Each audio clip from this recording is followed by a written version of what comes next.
Hello, everyone. Welcome to the NECC Summer Open presented by Samsung SSD. I'm Camcom. That's Ragnar over here. We have a very exciting matchup here in the round of 16 of the single elimination bracket we have going on here today. We have Fanshawe going against, I believe, Drexel, right here, Ragnar? Yeah, you got it right. First time. Here's our beautiful bracket. Where are we looking at the bracket here, Ragnar? We're looking all over the place right now towards the bottom side, but I think if we're just talking about the tournament as a whole, you got to notice that Harrisburg University is here. Pretty big name if you haven't heard of them before. But that's where I'm looking at the moment, at least here in the first round of 16. First round of 16 there at the bottom side of the bracket. This is single elimination, best of 3 here. Like I said, round of 16. So Drexel versus Fanshawe Falcons is our matchup number 1 here on stream number 2. Number 1 and number 2. Number 1, number 2 numbers, yes. Well, let's get a look at who's actually on these rosters, starting with the first one here. We're going to have Fanshawe. Okay. Fanshawe, our blue side team here for game 1. You have Cavalier in the top lane, Suteke as your jungler, Chateau in the mid lane, and then Boone and Flame for your bot lane.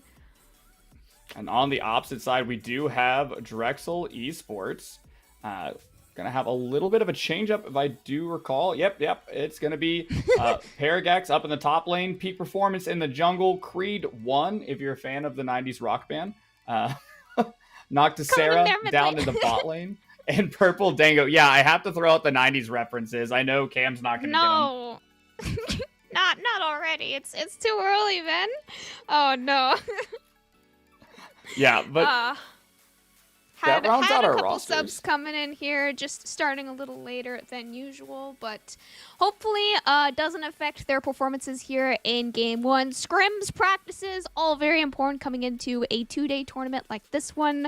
Hopefully we can still, come out on top. We've got a best of 3 here now to play. Yeah, you know what? Best of 3's way different than best of 1s, not only because there could be potentially 2 more games. Yeah, and best of 5's. Numbers are a thing. If you put them on, I can only go to 10. So that's it. I'm going to have to take my shoes off. You don't want that on cast. There's nothing past best of 5. So if you're going to best of 10, that's impressive. No, you got to do a best of 7 with the Swiss bracket and a reset in there. That's the only way to play League of Legends. Also, it's fearless. Okay. Wait, we have a fearless draft? Okay, it's not an actual fearless draft. One day it'll be a fearless draft. But speaking of draft, we do have a draft here for us now. Oh my gosh. Oh my goodness. Dude, we have some champions picked here already. We're going to run through the draft here again. This is the client draft, so we already have the champions selected. So now they're just going to select the champions for themselves as players instead of as the actual pick order that they were selected on the separate website here. So it does look like for Fanshawe you have Poppy as your B1, Nautilus, Kaisa, B2, B3, Gwen, Yasuo as your B4, B5. Yeah, that's a pretty strong statement of B wanting Poppy. We've seen her rise to not only relevancy, but power, if you will, especially in the LPL and the LCK. I think that picking her as a B1 champion especially is kind of odd because she's good into certain compositions, and we already have seen counters coming out to her, like Morgana, for instance, another one that we may see in the game, maybe a spoiler alert of a Taric, stuff like that. So picking her early on does put you in a position where she can be countered and kind of nullify what she's really good at, and that is getting in there, sticking on a carry, and not allowing escape. I think my favorite part of the Fanshawe comp here is the Yasuo Poppy mid-jungle duo, because you do have some knockups available, mostly on the Poppy ultimate there, right? I think it's called Steadfast Presence is her ult. I forget her ult name. That's one of her ability names. It's the big knockup hammer that comes out. Yasuo immediately ults off of that as well, and that can be a little bit of a fun wombo combo if you can land it correctly. But on the other side, for Drexel, your R1, R2 was Seraphine Seraphine Ezreal, R3, R4, Taric Olaf, and R5 being that Swain counterpick that they have locked in as their top laner here for right now.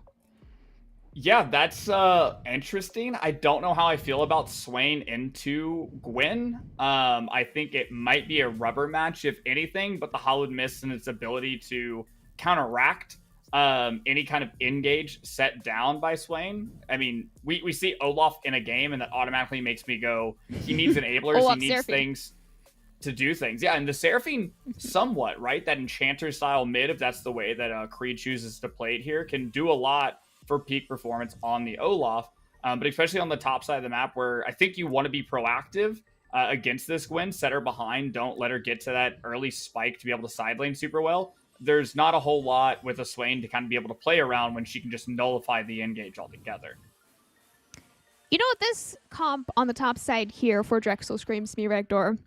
Anti-heal, anti-heal, anti-heal. You cannot get enough anti-heal against a Swain Olaf Seraphine. Like, there's no world that you just have to constantly keep them down in the healing. It's the classic Olaf Seraphine combo. Like, this combo, I don't even, it was Seraphine support originally, but mid lane I think is even better with an Olaf jungle, right? Where Olaf sprints in, he has his ult, you have the Seraphine encore coming after him, getting extended off of the ally range buff off that as well, with Olaf already being deep in the team, and it's a really good wombo that was discovered fairly soon into Seraphine's release, so I am actually excited to see it picked here. Olaf was picked after the second round of bans here as well. It is important to mention that Drexel did lose their last 2 bans due to having a late sub coming in here as well, that being Creed, so that's why you don't see their last 2 bans. So Olaf making it through a second ban phase with the Seraphine picked super early on. I'm excited to see it.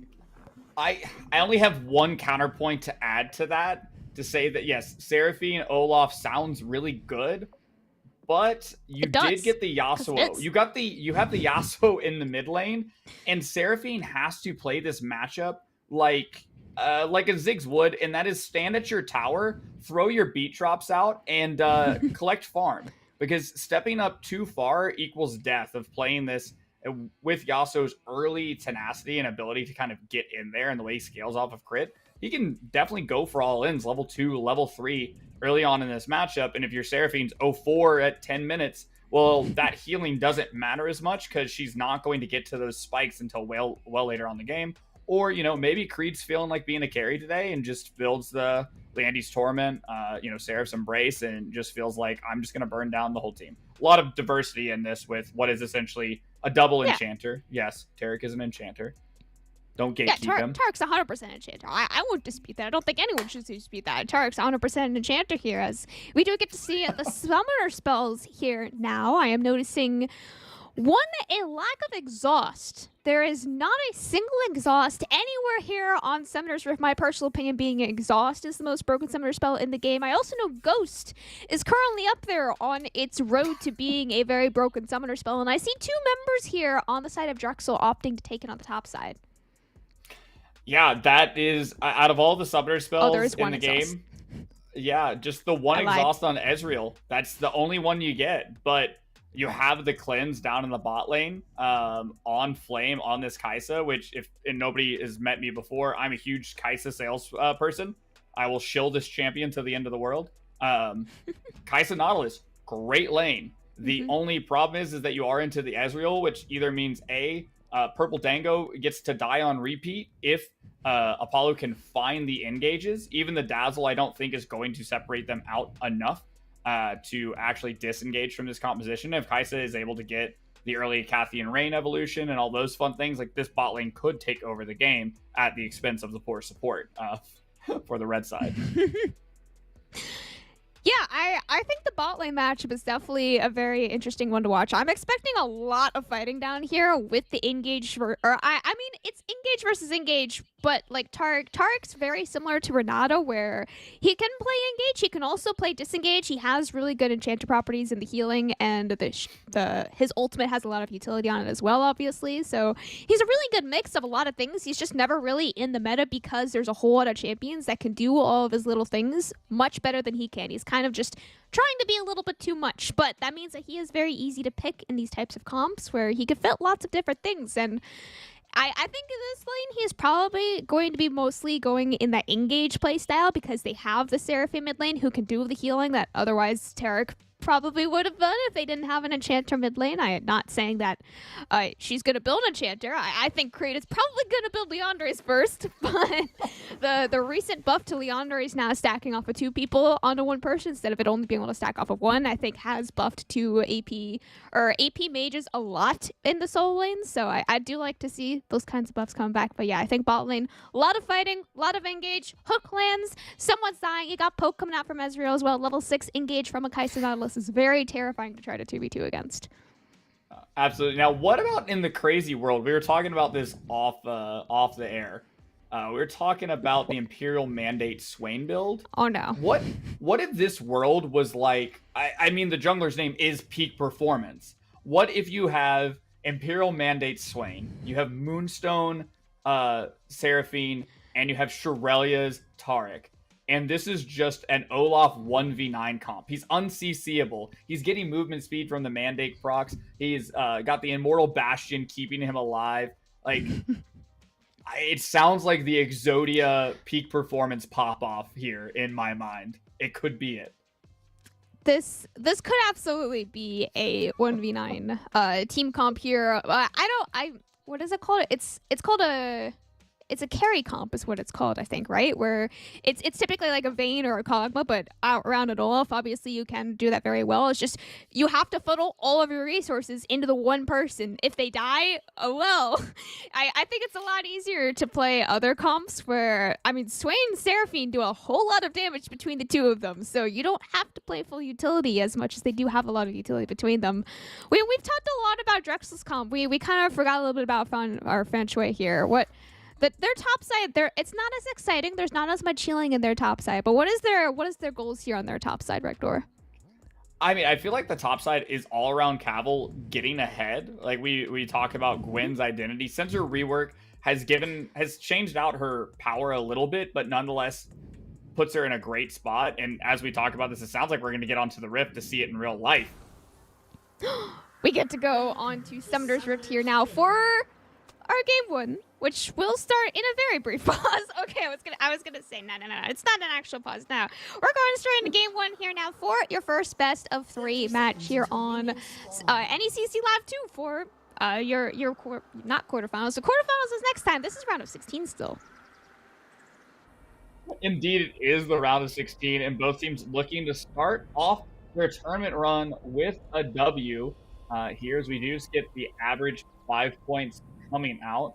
I think it's going to be the early jungle pathing that's really going to be the most interesting to me. Like I said, I think peak performance on this Olaf does want to be proactive in lanes early along with his clear, and be able to play around things like a Taric, or even the Seraphine, like the mid bot, clearing what looks going to be like from top to bot side, will be pretty efficient for him. Depending on if you go solo, but it doesn't look like Cavill is going to just step out already and say snip, snip. Snip, sip, and just like that, Paragax is, I don't think forced to recall, but he will be starting lane now at about 3/4 of the regular, 100% that you would have preferred to start at. So with that peak performance, most likely will be pathing towards the spot side. I like these mirrored clears here, Regdor. I like that we're both starting on the top side. I said in a champ select, right? This bot side, this bot lane 2v2 especially is, I would say, the lane to watch, where both junglers pathing bot side. You both have 2 engaged supports and probably 2 very hyper carried carries if you can get them a couple kills in lane to get ahead. No, that's exactly it. Moving towards the volatile lane on the bottom side of the map is the most advantageous. And I definitely think with the Taric, right, with that empathy style link to be able to use the double dazzle off of, you put that on Olaf, and that kind of changes the 2v2 or the 3v3 here, as it looks as though the side of Drexel gets a little bit of control on the wave and uses, Luna on this Ezreal the most effectively, and that is being able to free hit these Mystic shots and start chipping away at what is the otherwise short-range flame. Level 2 there first for the Drexel bot lane. Really nice Q there landed by Luna Moons, just for a little bit of extra poke. Nothing too scary to be found here. Level 2 at the bot lane. I think level 3 and level 6 are the real power spikes to be watching. You do see Graph having a little bit of a faster clear here in the early game as well than Peak Performance. Starting on blue side camps rather than red side camps is a little easier. Yeah, I mean, they're both going to full clear anyways, most likely, but starting on blue side does give you that little bit of tiny tempo pressure just because of clear speed timers. Yeah. Also, Peak did go leashless. Paragax went straight to lane, so you're seeing how this elongates over time, being on camp number 3, or sorry, number 4, while the opposite side for Graph is going on 5 and 6. But we are on 12.14. Big important fact here as we look across all the cookies on the Rift. Everybody's got a little bit of a sugar addiction here. They give less. They're down, 8% missing mana and health, and increase to mana also down by 10. Healing potions down another like 30 per. So a lot less sustain in lane as Apollo is going to take a bit of damage. Yeah, and that bit of damage, as you just mentioned, Regdor, is going to be a bit more than it would have been a couple of days ago, as even with the cookies and the health pots that you start with, is not going to be able to or take as much health back as you would have liked. Creed almost forced to flash there in mid lane. I think if the knockup did land from Suteke, I think it would have potentially forced out a flash there from Creed, but really nice counter gank from both Peak Performance and Graph, just making sure this mid lane will stay at least a little bit more even for a couple more minutes until we pop some 6s. Yeah, and just kind of a, for lack of a terms, a psycho play from Cavill, saying like the wave state's neutral, I'm just gonna roam down mid, which dropping waves as a mid laner and making roams a little bit more on brand, but the top laner roaming down at, the 4-minute marks, not something you're expecting, and almost, leads to the first blood early on for the side of Fanshawe.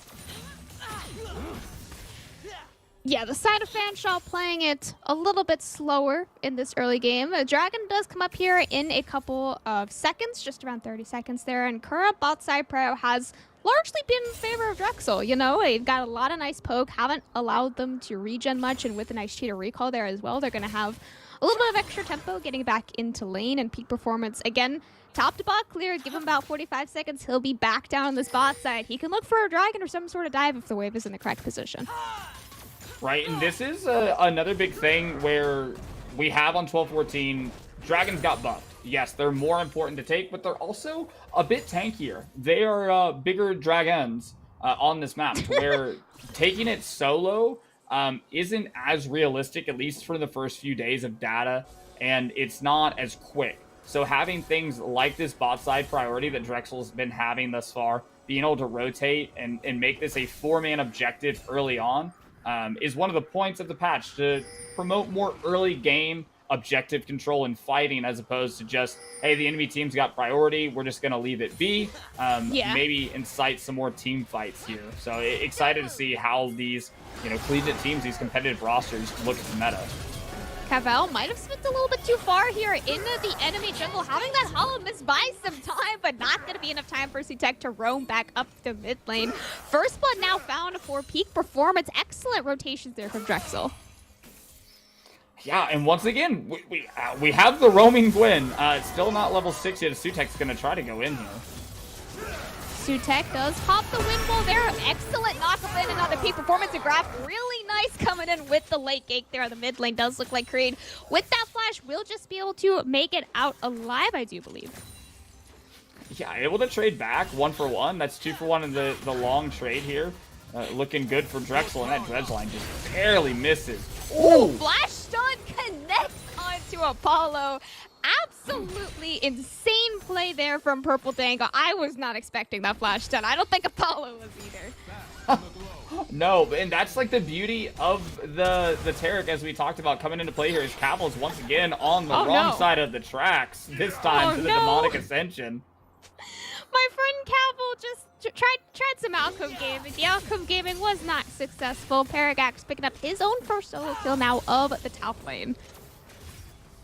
And this is exactly what Drexel needs to do. Continue to punish on the bottom side, using the malleability of Taric's kit to find these great opportunities, put Luna ahead, and then also on the opposite side of the map, setting Cavill behind, getting them to not be as much of a lane threat early on, as Flame is now looking in a bad Flame spot. trying to kite this one out. Lunamoon's in a little bit of a 1v1 with the enemy AD carry, but on the other side, Purple Dango in his own 1v1 with Graph and will not be able to win that one against the jungler. Peak performance coming in a little bit too late. I don't know if they know exactly where Graph even is, and it does look like that little ward in the bush just about enough vision to spot out the Alcove gamer. 1 for 2 again going in the favor of Drexel just this early game.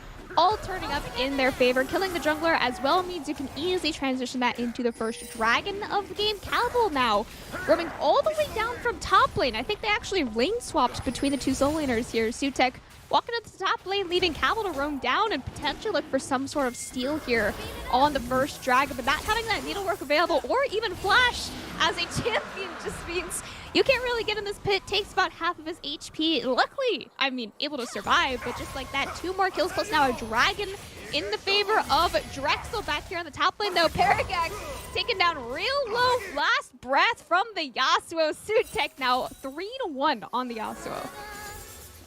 Yeah, and Sutek is definitely the one to play around here, and maybe with the lane swap as well, now you have the Poppy who can play around this Yasuo lane like we talked about in draft, able to set up with the knockups, even just the headbutt into the wall to pen them, makes it an easy follow-up for the Tornado into the Last Whisper, and playing a strong top side of the map when your bot side is losing is an intelligent play. We do have the first Herald on the map, no move towards it yet.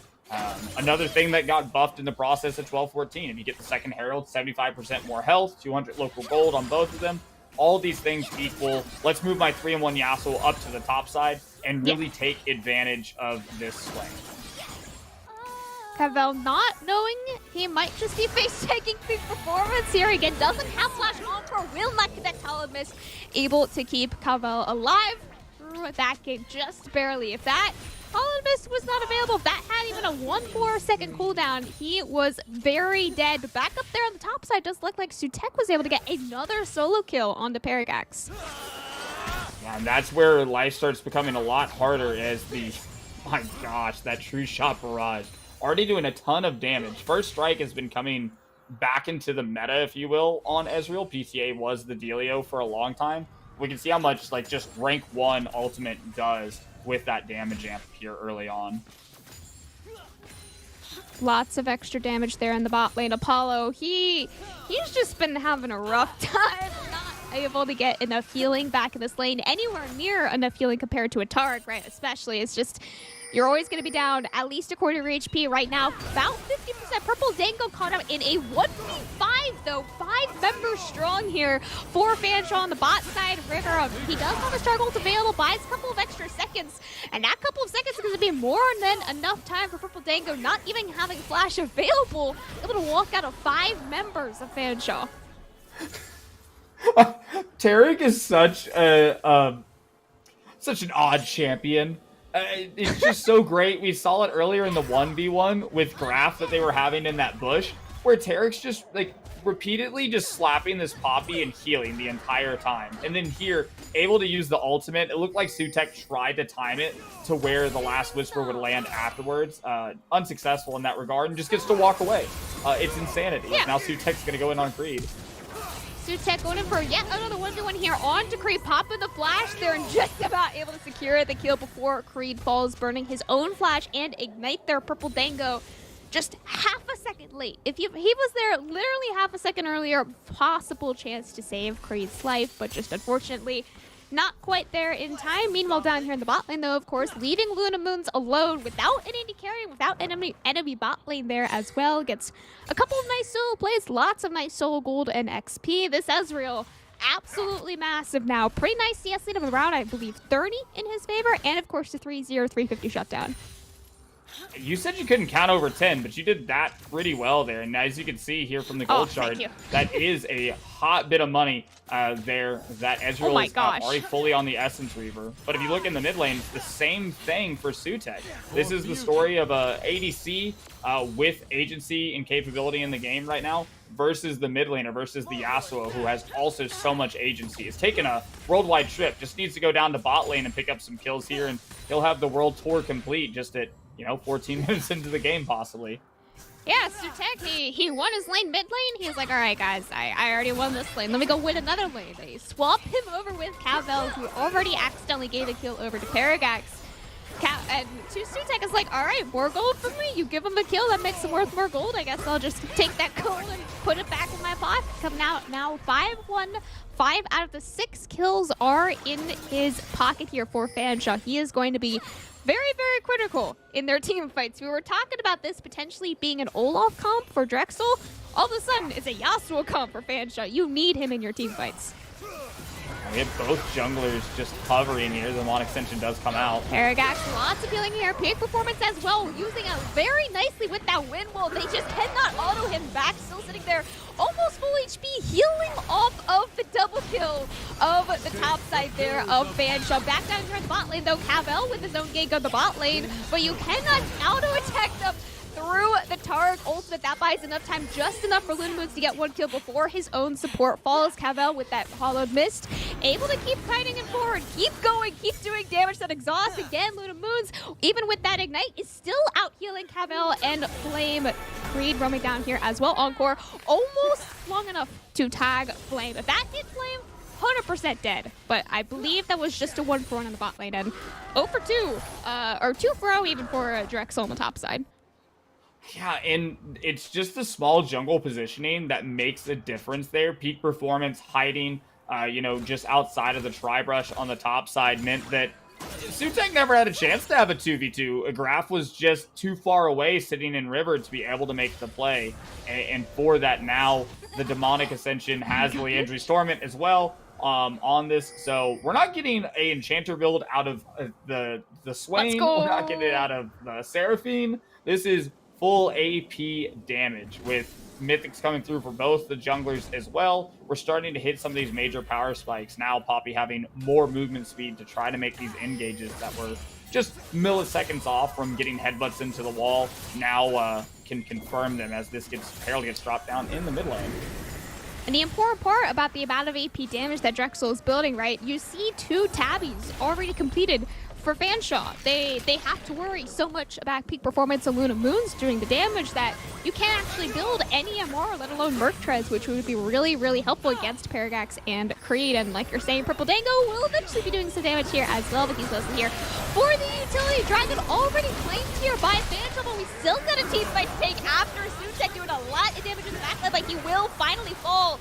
That is all the damage for Fanshawe now gone. Cavell left alone in the pit here, is able to E over the wall to buy a little bit more extra seconds, but Paragax with the ultimate lasting a very long time will just now be able to run out. Need to work a little bit too late there from Cavell to try and turn it back onto Paragax. That flash as well, just a second too late. Everything, it's 1 second before could have changed the game significantly. I believe that was a 1 for 2, but the Dragon going in the favor of Fanshawe.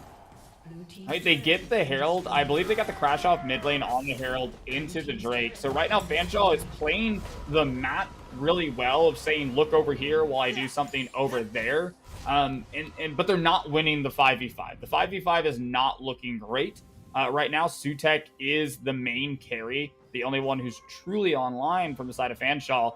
And we can already see we have the Immortal Shield Bow built. I would have opted, I know it's going to sound crazy, into not the shield bow, so you could build Maw and Death Stance, because that lifeline passive is not, is shared between Maw and shield bow. And I feel like you just need those 2 defensive pieces to be able to get in, because he was able to get a kill, but then not able to follow up anymore, gets traded back in this. So hopefully looking for some more defensive things for the Yasuo in order to survive the first 30 seconds of these fights.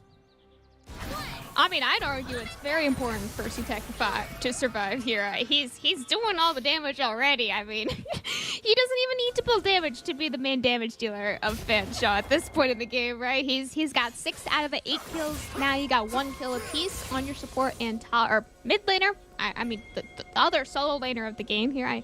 They're both just playing solo lanes at this point. It's not a real mid-top. It's solo lane, I guess, because they just keep constantly lane swapping between the 2 of them. But yeah, hopefully, I'm not going to say hopefully. They will. I have full faith here in Fanshawe. They will start doing more consistent DPS here between Cavell and Flame. It's just right now in the early game, but until probably around the 3rd Dragon for either of these teams, they will start be able to do more damage here between Cavell and Flame. Yeah, and Flame definitely is the one that we got to look to. Most people wouldn't call Kai'Sa the exact late game carry, but is super effective on the 2 to 3 item point, depending on the build path you do go. Looks like we're waiting on a Kraken Slayer here. It's going to need that, plus some long swords to be able to get to that upgraded Cathian Rain, which is a huge team fight tool and really spikes Kai'Sa's damage as Pavel and Paragax go for the 1v1 again. 1v1 once again here between the two top laners. Paragax's ultimate is about to run out. Cavell able to kite it out just long enough for it to finally expire its infinite duration there, and Paragax does actually come out below Cavell, so the damage is finally slightly going more in their favor as Peak Performance somehow finds a pick onto Apollo Luna. Almost face checks Cavell though. I don't think an Ezreal is able to face check Gwen at this point in the game. I think the Ezreal would certainly lose that melee range, but down there on the bottom side of the map, we got some extra fighting as well there. And look, Sutek is just going to take so much damage. Oh my gosh. Oh my god. I was gonna say I'm pretty sure Sutek lives, and I just absolutely cursed him. Oh my gosh, Sutek, I'm so sorry. I take full responsibility for your death right there, my friend. I did not mean to curse you when I go silent on someone dying. I always feel so bad because I think they're gonna live. He very much did not live that one. No, I tried to have the fancy footwork, but at the end of the day, got read like a book as this tier 1 will fall. Graph has to be careful because this Taric Ezreal is just super aggressive. Actually, arcane shifting forward under tower to try to kill Sutek. Not usually how you think the Yasuo and Ezreal trades would take place. No, yeah, Luna Moons is playing really, really well here in this game, one of the best of 3. 600, 700 shutdown now. Coming into almost the 20-minute mark as well. I believe that was both Rift Heralds going in the favor of Drexel, so hopefully able to close or not close out the outer tower line. They already magically did that. No, take some of the inner turrets now as well. Continue pushing your lead, probably through the spot lane. I mean, again, we thought it was Peak Performance. Nope, it just keeps changing. Now it's down to Luna Moons. So much damage on the spot lane. Yeah, and so far, the thing that Drexel's done well is they continue to, like, mismatch the lanes in terms of it's always a lopsided advantage. It's like, you know, trying to defend trying to be a receiver and the defender has 2 feet on you. As Peak Performance does drop down. Big Shelly got 75% more health here in the mid lane as the dragon is up. Can't wait to see how this one's going to turn out now. It's never a quiet day here for our dragon friends. You do have 11,000 HP now on these dragons. You do start to see those HP buffs coming in here at about the 20-minute mark. 4k HP left on the dragon. Sutek finding himself now in the pig. Nice knock, but only landing onto Purple Dango. Luna Boots forced to flash over the wall. Can't they get that king of the pig? Dragon secure now, more fan trouble. Do they win the team fight after Graph? One shot over the wall. Paragax still able to survive the 1v1 against Sutek. Able to take him down. Double kill now coming up for Paragax. Cavalo over the wall, in the river, in the bush. Will not survive it either. Double kill for your entire top side. Paragax, Peak Performance, and one final kill to top it off there for Luna Moons. Only member 2 fall being created. You didn't take the dragon, but the Baron's up on the table. And you know what? There's 2 things that are true about League of Legends right now. Number 1, don't chase Singe. Number 2, run away from the Swain. The Swain in their ult. That was just really well executed by Drexel. Yes, sadly, the Keeper's Verdict did knock away Peak Performance there, so there's no smite fight. Actually, Sutek picking up the Drake. But you get an ace and a Baron on the other side of it. So that's kind of trading up in my mind if they continue to spread out this pressure like they've done thus far and not have anybody from Fanshawe that's actually able to match any lane yet. Then you equal in a really good spot. You have a 3-item Ezreal, has the Duskblade at 21 minutes into the game. That is turbo ahead at this point. That's the only thing I can say about it. Yeah, very, very ahead of the about 1.5 items that Flame does have. And like you're saying, distributing the pressure, distributing the tempo, but also more importantly, distributing the gold here as they have about a 9,000 gold lead now for Drexel off of losing the dragon, but hard winning the team fight right after. An actual ace before 20 minutes is very hard to do, especially in team fights where not a lot of people are sitting level 11. You still see Apollo sitting level 9. I believe Purple Dango was also still sitting level 10, so not having those extended CDs on your ultimates kind of too hurt. I got very scared for Sutek. I lost faith after the last time. I had lots of faith in Sutek after surviving, but he's sitting here half HP. You now have to worry about the poke of an Ezreal Seraphine, but you don't have to worry about it if you just one-shot them before it even happens. The charge will sit there landing onto all 4 members. Nobody dying, so much healing. You cannot kill Drexel. Double kill again for Paragex. Just like that, almost a second ace in the span of 3 minutes. Yeah, and this is at least going to be the inhibitor. You have 20-something seconds between the main core of Fanshawe is up. And this is an emphatic statement in game 1. They don't have a full wave. It's going to force Cavill back. But they have a cannon. All they need is a cannon and a dream. A cannon and a dream here with the Baron buff as well, able to keep that cannon alive. And outside of the turret reach, 2 members respawning here for Fanshawe. One of them just absolutely one-shot Cavill as well, buys a couple of extra seconds with the Holobus, but again, still not enough healing to even try to damage the side of Drexel. Your Nexus is exposed. Your members are falling. You have the wave on your Nexus here as well. Even Paragex surviving the fountain for 2 whole seconds. You can't kill them anymore. And just like that, Drexel will take game 1 of their first best of 3. And that is how you make a statement on the very first game here on this stream and in this round of 16. I've got to say, if I have any statement to make, Luna That's Moon's kind of OP. That bot lane, I said it was going to be an explosive bot lane. Someone was coming out of lane with the lead. I mean, Luna Moons, he came out of lane 7-0, my friend. That's a good statement in game 1. That's very scary. Yeah, and here's the thing to me is like looking at Fanshawe, I don't think that any one player is outmatched by pure skill. I think there's some everything felt evenly matched, but I think there's just some minor drafting concerns and kind of how they want to play the game that you can kind of mix up. Like we said, Poppy, maybe not your best B1. Maybe not a blind pick champion, because we saw how little they were able to find the headbutts into the wall, how able they were use the Keeper's Verdict once to kind of move out one problem child, but there's still 4 more in the case of this game, and just wasn't able to be very proactive early on. Whereas Peak Performance was able to find kills, able to turbo this game on the bot side of the map, on the top side of the map, affecting everywhere, and just really outpacing in the overall team power that Drexel was able to accumulate very quickly. But Regdor, this was only game 1.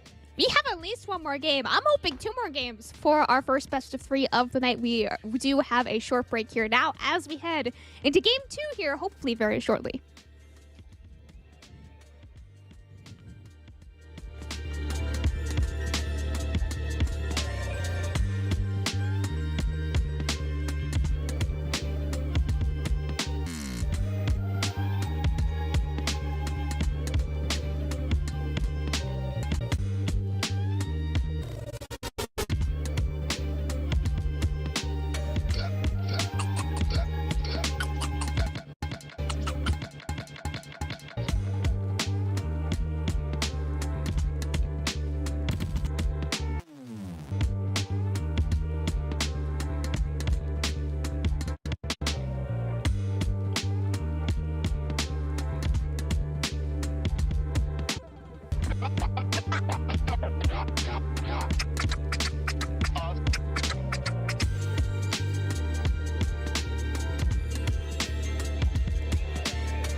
Hello, everyone. Welcome back now to game number 2 of our round of 16 best of 3. Again, I am Camcom. I did it. Over there is Richter. I had to wait for a second. And we have now swapped sides. Yes, I did it. Haha, Richter got it wrong. Every time we 50-50 on which side we're on. It sometimes it switches, sometimes it doesn't, and we're almost always wrong somehow. We have swapped sides here. Loser does select sides, so it does look like Fanshawe have selected the red side here for game 2. Draft is already complete. We're going to run through the champions here real quick. Blue side here for Drexel. Our B1 of choice was Viego now. B2, B3, Tarek, Orn. B4, B5, Vayne, Corky. It feels odd. Now given that... It feels exciting. That Luna Moon, expertly moved around on the Ezreal, I have no doubt that they will be successful on the Vayne, but there's just a whole lot of different pieces here, or you do have some scaling, you do have a little bit of damage, you have what feels like a front to back comp, but also the Corky. What's Corky building nowadays? Is it gonna be the old Shieldbow route? I have no idea. Force? Yeah. There's been all kinds of questions, or do we just, fall back? AP didn't get hurt that hard on 3 items. It doesn't feel that bad. But a lot of different directions that the game is being took right now from the side of Drexel. So I'll be really interested to see how they choose to play this out with Viego, especially as their only real early game agent. Yeah, not a whole lot of early game here. I would definitely agree here for Drex. You have a lot of late game damage between Corky and Vayne. 3 items is going to be really hard hitting here on their mid-bot side comp here. On their top side, I would say is fairly tanky. Orn, obviously, very tanky champion in himself. Going to have a good time being the marksman, support, utility, AD carry, jungler, every role ever here up there in the top lane there for Paragon, of course. But Viego is... He's our early game carry. The B1 Viego is going to have to put in some work here against now the comp for Fanshawe. You have Volibear, Nautilus as your R1, R2, Fiora, Sivir as your R3, R4, and Victor as your R5 counterpick here into the Corky. So we have a Victor Corky matchup. I just noticed that. Yeah, a tale as old as time. Victor Corky. Never seen that one before in my life. It's brand new to me. I can't wait to watch that Wave Clear Central. But I am interested in the Fiora into Ornn, specifically because everything that Ornn loved in life, things like Second Wind, Doran Shield, just sustaining the lane out, those have all been knocked down. And Fiora doesn't really care about your resistances or any of those things. So it's definitely very much a skill check up here on the top side. That Cavill is saying, you cannot actually out-sustain my damage, and I'm going to just solo kill you in lane and make sure that you lose XP, which is the most important thing to Ornn. But the rest of the composition, Volibear, I feel the same way about Volibear as I do about Viego. They're just kind of meh at this point. Volibear got tapped really hard, and given, again, he is the early game agency. For the most part here, Victor wants to sit and scale and just kind of bully Corky out. Sivir is great in her rework state, but she is definitely the perennial late game carry.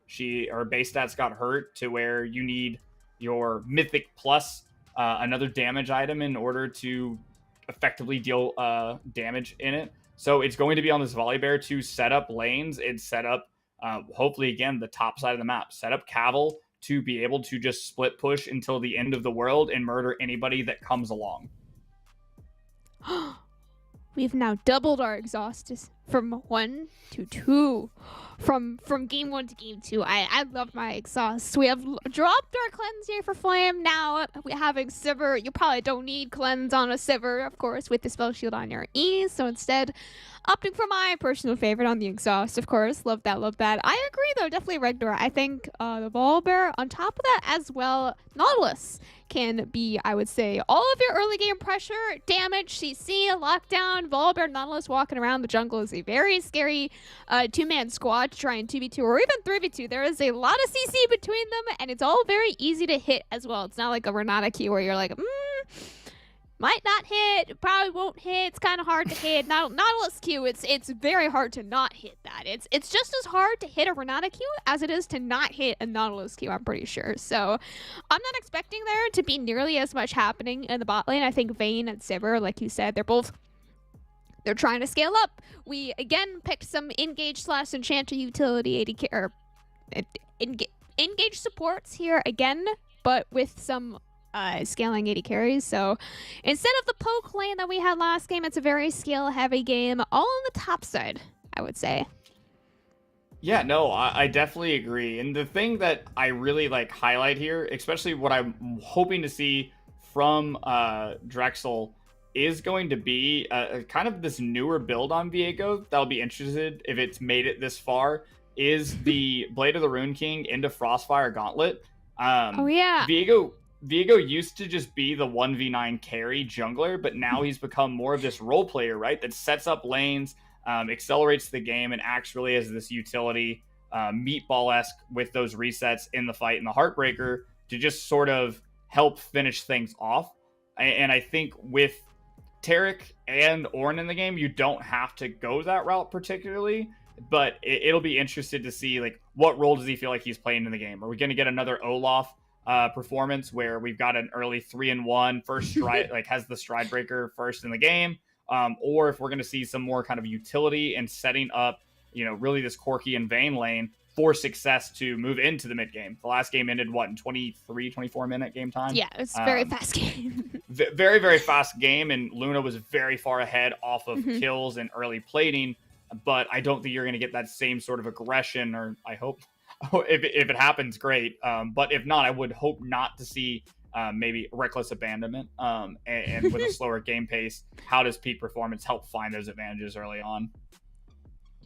Yeah, I'm excited for this game too here because I think it's going to be a very opposite story to our game 1. Game 1, all about the bot lane. Everything that happened was in the bot lane, a consequence of the bot lane for the dragon with the bot lane there. Everything just had bot lane as a attached member to it. I think is just kind of how the game went. Even the supports as well, they were just constantly roaming there. There's a lot of plays in mid lane with the supports there as well.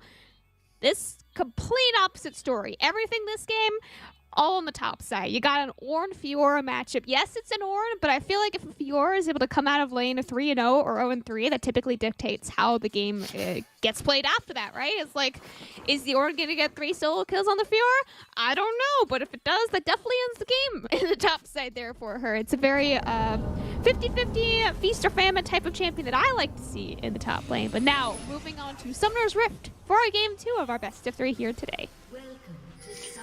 Yes, if you're 0-3, you have less agency in the game, and especially for a champion like Fiora, that changes everything. If you're not able to exist in the side lane without going to gray screen, you do not do a good job as a split pusher here. I do see a cull and first strike out of the Corki, which is a big thing. We talked about 100% more exhausts in the game. We also have 300% more TPs, both solo lanes for both sides, opting for that TP, which will be important once they're unleashed on the Rift of how they're going to set up around objectives. They can both run sort of a 1-3-1 composition. So a lot of dueling macro play that could come out of this in the mid game. But right now in the early game, just vibing out, checking the sounds. I see at least one frog, which is 100% more frogs than I've seen today. 100% more frogs. I need more ducks. Where are my ducks? The duck is supposed to spawn right there, and then we get a fancy... Yes, please. Thank you, observers, my friends. Where are the ducks? Wait, no, this isn't ducks. These are fake ducks. No, the duck isn't there. Man, just fake series, fake game. Go next game. You have a very beautiful frog, but there's no ducks. No ducks. But this is going to be... I'm going to die. I killed him. I killed him. Finally, I get the solo cast. Oh my goodness. Ragnar, he's just holding me back here, man. I've never felt so disrespected so early on in a cast before. But this is opposite clear paths from the junglers. Peak Performance opting to go from bot to top, and then on the opposite side, Graf going to be going from the top to the bottom side of the map. This is going to be very important early on, as we see Sutek's taking a lot of damage here already. But if the Volibear is able to get this first gank off pretty well, as it looks as though Luna and Purple are going to be taking some kind of heavy trade and being pushed in here. They're able to get an early double kill on the bottom side of the map. Oh, well, that's Apollo with less than 100 health. Apollo less than 100 HP here. Graf level 3 gank on the bot lane. It is very hard to gank a Targ Vayne in the early game. He has a lot of CC and a lot of utility to be able to get his Vayne out. More importantly, though, they don't actually know Graf is here until he actually shows up in the lane. Flash hook connects on the Purple Dango just like that. Will be popped, but 1v1 so far for Apollo, also falling there as well. Graf actually taking a tower shot. Might have walked a little bit too far there into Luna Moon's Peak Performance with a counter gank here onto Graf. Lots of damage coming out from Luna Moon's despite only being a level 2 Vayne. Final auto with that silver bullets does connect 2-0 now on Vayne. Flash forward there as well. Almost a triple kill for Luna Moon's. Luckily, 1 kill going over to Peak Performance there instead, splitting the gold up a little bit more evenly. Every single summoner spell burned by all 6 members except for the flash on Purple Dango. Yeah, and that is exactly where you want Luna Moons now. 2-0 on the play, and really just smart pathing from the side of Peak Performance, already being on the bot side of the map, finishing up those Raptors and being able there to match in the long form. 1 kill going over the Volibear here in the early game. Not as effective or not as pivotal as the 2-0 Vayne now. If they're able to get this wave crashed and go back, sitting on a nice chunk of change here, as Cavill is going to just get knocked up here. Feels kind of bad. Cavill taking down half of his HP there. Parallax as well, about a quarter of his HP there. A little bit unlucky on the vital placement, I think, for Cavill. I think if even one of the vitals was presented anywhere near his general direction, could have almost gotten a solo kill potential up there on the top side. It was just... I was watching that. I was like, man, this RNG is just really unlucky for Cavill. Every single one of them was just on the side he simply wasn't on. Now, both the junglers covering this top lane here. I said this top lane was the deciding lane that I predicted. Paragex flashing on to Cavill now. Unfortunately, not able to connect that solo kill. Peak Performance not being there to follow up on the flash knock up there either. Meeting Graf and the Tri-Brush could be a 1v1 between the two junglers, and that 1v1 threat actually cancels Cavill's back. That buys a couple of seconds here for Drexel's topside to try and crash the very large wave Cavill. If he recalls, he is losing at least 2, potentially 2.5 waves of XP, which would be pretty devastating. Luckily, Peak Performance and Paragox will let him live. Killing him or making him recall on that wave would have simply ended the game for him. Yeah, no, that is exactly why Graf continued to stay up there on that top side, saying, hey, I am here. This is not going to go as easy as you think it will here in the early game. As Creed was actually able to get a nice little ward in there on the Raptors of Fanshaw's jungle, which is very useful early on. Creed gotta know, right? Yeah. So I was like, there's no way that he didn't walk over the ward, right? I was very concerned there for Creed. He was just trying to bait it. Graf doing a drive-by gank there in the mid lane. No scuttle for him on the bot side, but, you know, just getting the W out from Creed more than anything. A little bit of pressure. Yeah, no, that's the trick with trying to gank a Corki, is you have to bait out the Valkyrie early on, so you're able to use the mixture of CC from the Gravity Well and the Bear Slap. Not Udyr, but it's a Bear slapping somebody, so I'm going to call it that for right now, to layer that CC to actually get these kills early on. Sutek is on a champion that requires, DLCs. And the easiest way to get those DLCs downloaded, get those upgraded abilities, is through kill participation. Takedowns early on, being worth 25, means a lot. So it's really going to be interesting, as Creed is taking a bit of a bad trade here. But Sutek's super low on mana, needs to get a recall off here, trying to just gain tempo in this lane. First Drake is up, and it doesn't feel like in this game that anybody's really super about trying to go for it at the moment. Still trying to recover some of, I don't want to say lost tempo, but lost game state off of that Fiesta down in the bot lane. Yeah, just a casual 1,000 gold lead here for Drexel in the early game. I would assume most of that is still on the Vayne here. Yeah, literally 1,000 gold just between Luna Moons and Flame here in the bot lane. So literally 100% of the Drexel team lead here is on Luna Moons. So you gotta be real careful where this Vayne steps. Definitely don't want to let the Vayne go untouched in any team fight there. As importantly as well, Flame, you saw sitting on about 1,300 gold right now. They're really trying to get this wave crashed, and Luna Moons and Purple Dango making sure there's just no way to walk up to this wave, especially with the jungler being topside. They're stuck in this lane for a very long time. Flame, he's very behind in items, just more and more by the minute. Yeah, and they're doing a really well job trying to bleed this out, as well as having peak performance down the bot side. He's going to get spotted out on ward, but this is every Spidey sense going off in your head right now. Jungle is here. Dragon is up. This is time to play around this objective. First dragon, like you say, still sitting on the map. It is very scary to go for these early dragons. Sutek could be caught out here in the mid lane. Nice gank coming in here for both Paragax, as well as peak performance. But it does look like Sutek with that flash will be able to flash out to safety. Apollo bot, though. Meanwhile, down here in the bot lane might not be so safe. Will fall to Purple Dango now. First kill for him on the support grab, though, with the secondary counter engage. Flash stun connecting on the Luna Moons. Lots of healing still coming up for Purple Dango. Actually, almost solo killing Flame on his own for a double kill on the Targ. Flame just about able to live with 1 HP, and from that pressure keeps Luna Moons alive and still healing constantly off this wave. Creed now coming down to the spot lane. Doesn't have a package, but has some extra poke there with the help of the auto ultimates. Flame, 1 HP, no level 6, no mana to continue this fight, and with that graph will fall now as well. Cavell TPing down in the spot lane to try and save his AD carry. Jungler already dead, and he's just here to clear the wave. I almost think that if that was a big one that Creed shot, it probably would have killed Flame, and that's a real feels bad moment. The jungler does go down in the long run, and Drexel is able to pick up the first Drake. They also get the TP out, which means Ornn's going to get a good shove on the top side, maybe even be able to take a plate in the process. And this goes to show, like, trying to play against Luna on this Vayne is incredibly hard. Trying to close that gap and actually get on him. Sutek is just going to go down to Creed. No, Sutek, you did this to me last game too.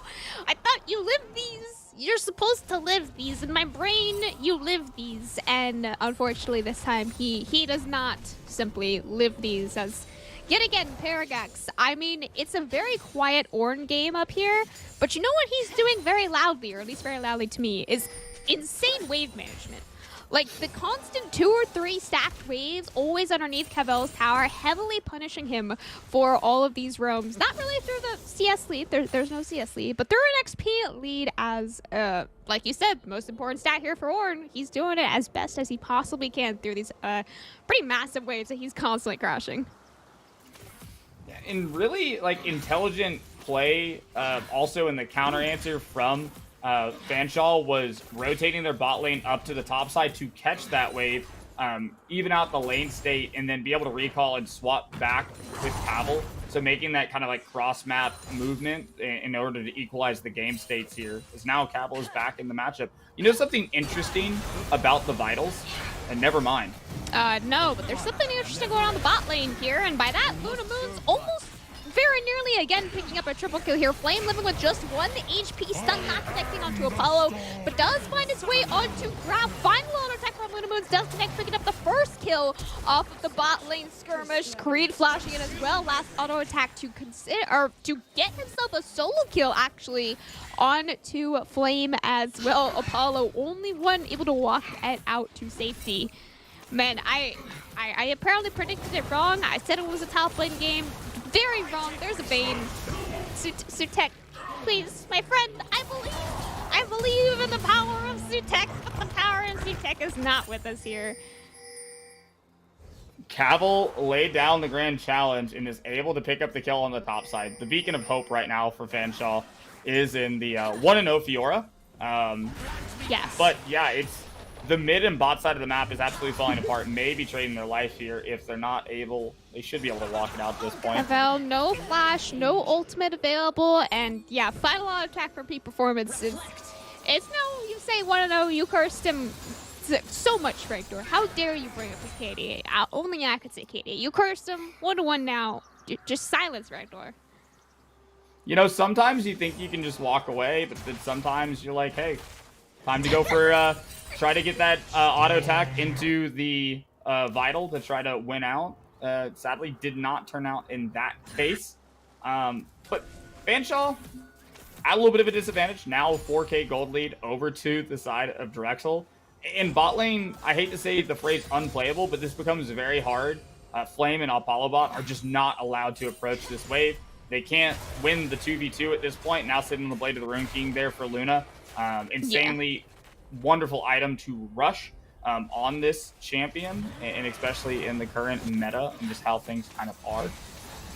As you can see, Apollo-bot taking down to half health just from one proc of the Silver Bolts plus the passive on Blade of the Rune King. Bork synergizing very well with having anyone that builds tanky stats on the enemy team, as well as just the W and 3 auto attack passive that Lunamoons really does just have us a champion. Like you said, it just works with the champion. Lots of huge bounties now starting to come from Drexlers. Somehow not objectivized for Fanshawe. I mean, they're only down, what, 5,000? Yeah, I'm gonna go 5,000. It's 5,000, right? Yeah, 5,000 gold lead right now for Drexel. I think could be spawning some objective baddies here fairly shortly for Fanshawe. Next dragon coming up here as well fairly shortly. And the name of the game for Fanshawe right now, the way they can get back into the game, for lack of better terms, is to do their best not to interact. I know it's hard to say to give up a Drake, but don't play the game. Don't play Drexel's game, which right now Drexel's game is find somebody from the red side of the map and make them lose color on their screen, and continue to snowball these leads. Like you talked about, 400 gold bounty on 2 members and the 250 on Creed in the mid lane. Just going to have to kind of let things happen, lose some of these outer towers, and try to farm up to those points. But instead, we're going to get a fight.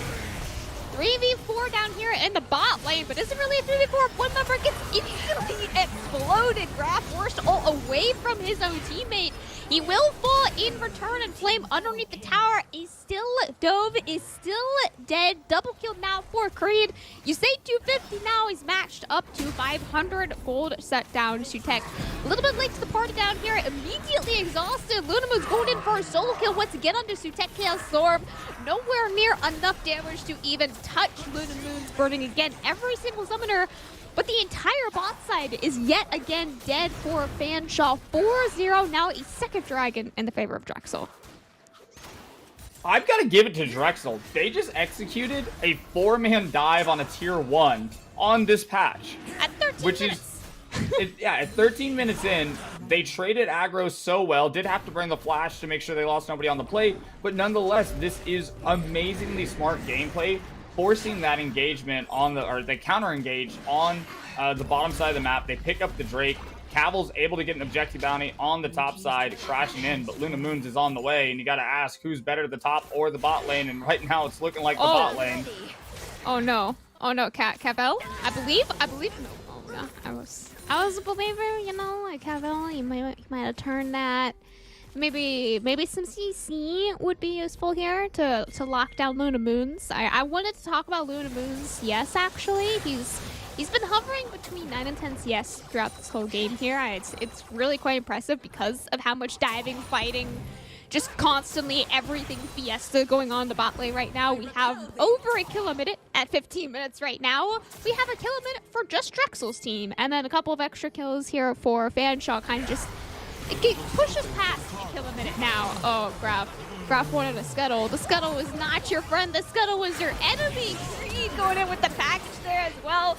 Double kill, triple kill for Creed.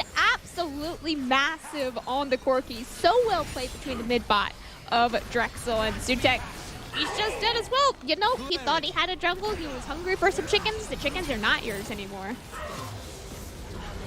And sadly, Fanshawe is continuing to play into Drexel and just being on parts of the map that they're just sadly not allowed. You know, if you've ever played a MMORPG and you walk into an area and everything is red and higher level than you, you're like, oh, I'm not supposed to be here yet, as Cavil may also have wandered into the wrong territory here. Cavell, hungry for some tasty gromps here. We've moved on from the chicken menu, now going on to the even more expensive gromp menu here, as the more expensive menu actually allows Cavell to survive through that final ignite there. Almost every single summoner spell and ultimate burn from Drexel, with just the cooldowns being almost constantly down and constantly being used off cooldown. Just, you know, if you catch them at the right moment, like Cavell did right there, they don't actually have much to kill you. Yeah, but they have a lot of damage. The Luden's Tempest now completed on Creed. He's been doing this so far without that mythic item. Almost has a fully stacked Muramana at this point. And this just continues to get harder and harder for the side of Fanshawe to get back into this. Sutek is looking for Luna Moons, but there's a lot of other members here. A lot of other members here. Can this turn this one back around in the favor of Fanshawe? They have all 5 members strong up here, but so do Drexel now, coming in a little bit late to this party. Creed doesn't have package available for this team fight. That is the member that you have to be watching here. 2v2 down here on the blue buff side of the map. Creed taking down a real low, and finally a 1-for-1 in the favor of Fanshawe. Can Cavell survive here as well? Still sitting in a 1v2. You have the Vayne popping off on the other side of the team fight. Cavell has to find some team fight kills, or Will's team fight just again goes in the favor of Drexel. Both the mid laners dead, only Graph dead between the two. Junglers Flame going in for 1v1 against Luna Moons. Pops him before he falls. Purple Dango picking up the kill onto Flame there as well. Cavell buying so much time, pulling the top side away from the rest of his team, having both Parallax and peak performance pretty much just loop him around the jungle, allows the rest of Fanshawe to fight the scary bot lane. Cavell now gets a little bit more cut out here. He can loop 2 people. I don't know if he can loop 3 people. Sitting here, 1 HP gets the flash out for peak performance. Finally falling to Tech TPing in now as well with that Chaos Storm. Lots of damage on the Purple Dango, forcing out the flash. Still has the turtles available if they want to continue the team fight even longer, but it looks like Apollo will just be one shot again, a little bit late to this team fight. Viego turning into Nautilus, hooking a champion, turning back into the Viego. Grab Force Flash over the wall now as well, and a little extra poke coming out from Creed will secure yet another kill. I believe 6 kills coming out from Drexel there in craziest 5v5 of this entire series. Yeah, a lot happened there, and it all starts with the fact that Paragax used the Call of the Forge God really smartly to separate out that team fight, where really it was just Graph and Cavell down on the bottom side in what was like the isolated 2v2, able to have a bit of scrappiness there, but the sum of the parts of Drexel may be stronger than the team in and of itself, because you get the bot lane back in the 2v2, kind of losing out there. You do get a shutdown onto Luna Moons, you get a shutdown on Creed, but you're still facing down the barrel of what is a 10k gold lead to the side of Drexel. Now Cavell needs to be careful. Melee versus range is not your friend. Okay. Yeah, you know, Cavell, he had faith, you know. I've had faith in Cavell for this whole series here as well. He had just as much as faith as I did, and that might be a little bit too scary here. Creed does have the turtle on him to buy some extra time, landing onto 4 members, including Luna Moons is the important member to watch. Flash forward, double kill coming out yet again for Luna Moons, but down here on the bot side, Grab, it was all just a bait. It was all just a waste of time. 1 dragon now going back in favor of Fanshawe, despite losing 3 members, almost 4 for them on the other side of the map. Yeah, and I think that's the thing is that Cavell's just gonna not live. No, that's 4 members now. Yeah, that is not same is the best way to put it. Is you got a Drake, but the soul was never the end state of this game. Once again, sub 21 minutes, the Baron has been taken.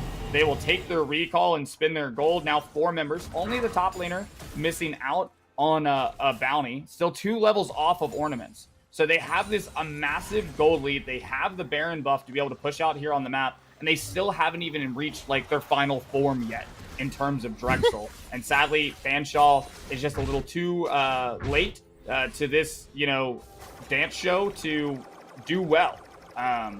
It's a really, really uphill battle, and I don't know the way back in my brain at the moment. They'll find it. You know, I've had faith in Fanshawe this whole series. I'm gonna continue having faith. I'm always a believer. There's no doubters here against Fanshawe. I will personally take them all out, Graph, though. Oh, wait, nope, okay.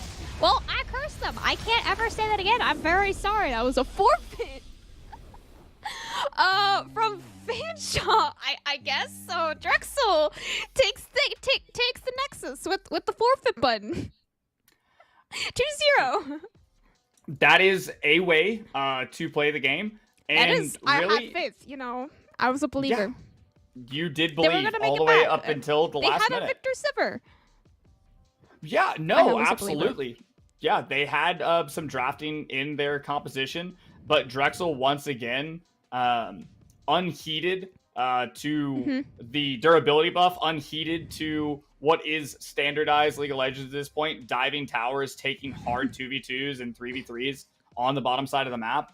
And as the tournament continues, like Luna Moons and Peak Performance are two champions and people that you need to look at in what they did in that game. Like you said, in that extended trade on Viego.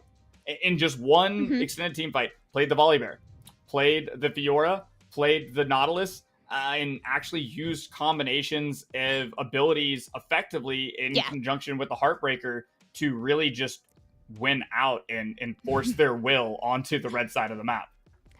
By far, my favorite one was turning into the Nautilus. Hooking and then just immediately heartbreaking onto the person you hooked. It's like, what do you do against that? You hook, heartbreaker, W-stun from Viego, kill them, turn into them. I don't even remember the person he was killing. It was probably Fiora, but just the constant CC chain that he picks up from other people and then chaining that within his own abilities is just micro and hands that I could just never hope to have. It's just mastery of the champion and mastery of jungle. I don't know. Yeah, no, absolutely the case. And Drexel is going to be a team to watch as we continue on in this tournament. And I can't wait to see what other bag of tricks they got in the draft. They get to move on now 2-0 out of our round of 16 bracket, moving on to the quarterfinals here later tonight. Hopefully semifinals tomorrow there as well. Rooting for them as they're I mean, we gotta root for them, right? We're the casters that cast them in round of 16, so we're now the biggest fans, right? Allegedly, I guess. I'm supposed to be unbiased. You are now their fan, Rigdor. I'll update my Twitter accordingly. Thank you. I do believe we are going to a short break here now as we set up a potential interview here with one of the members of Drexel.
Hello, everyone. Welcome back now to our post-game interview for your round of 16. Drexel winning 2-0. We are joined by our wonderful, beautiful top laner here, Paragax. How are you doing here tonight, Ben?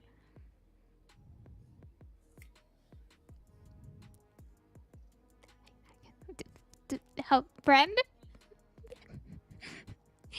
Top laner friend, Paragax?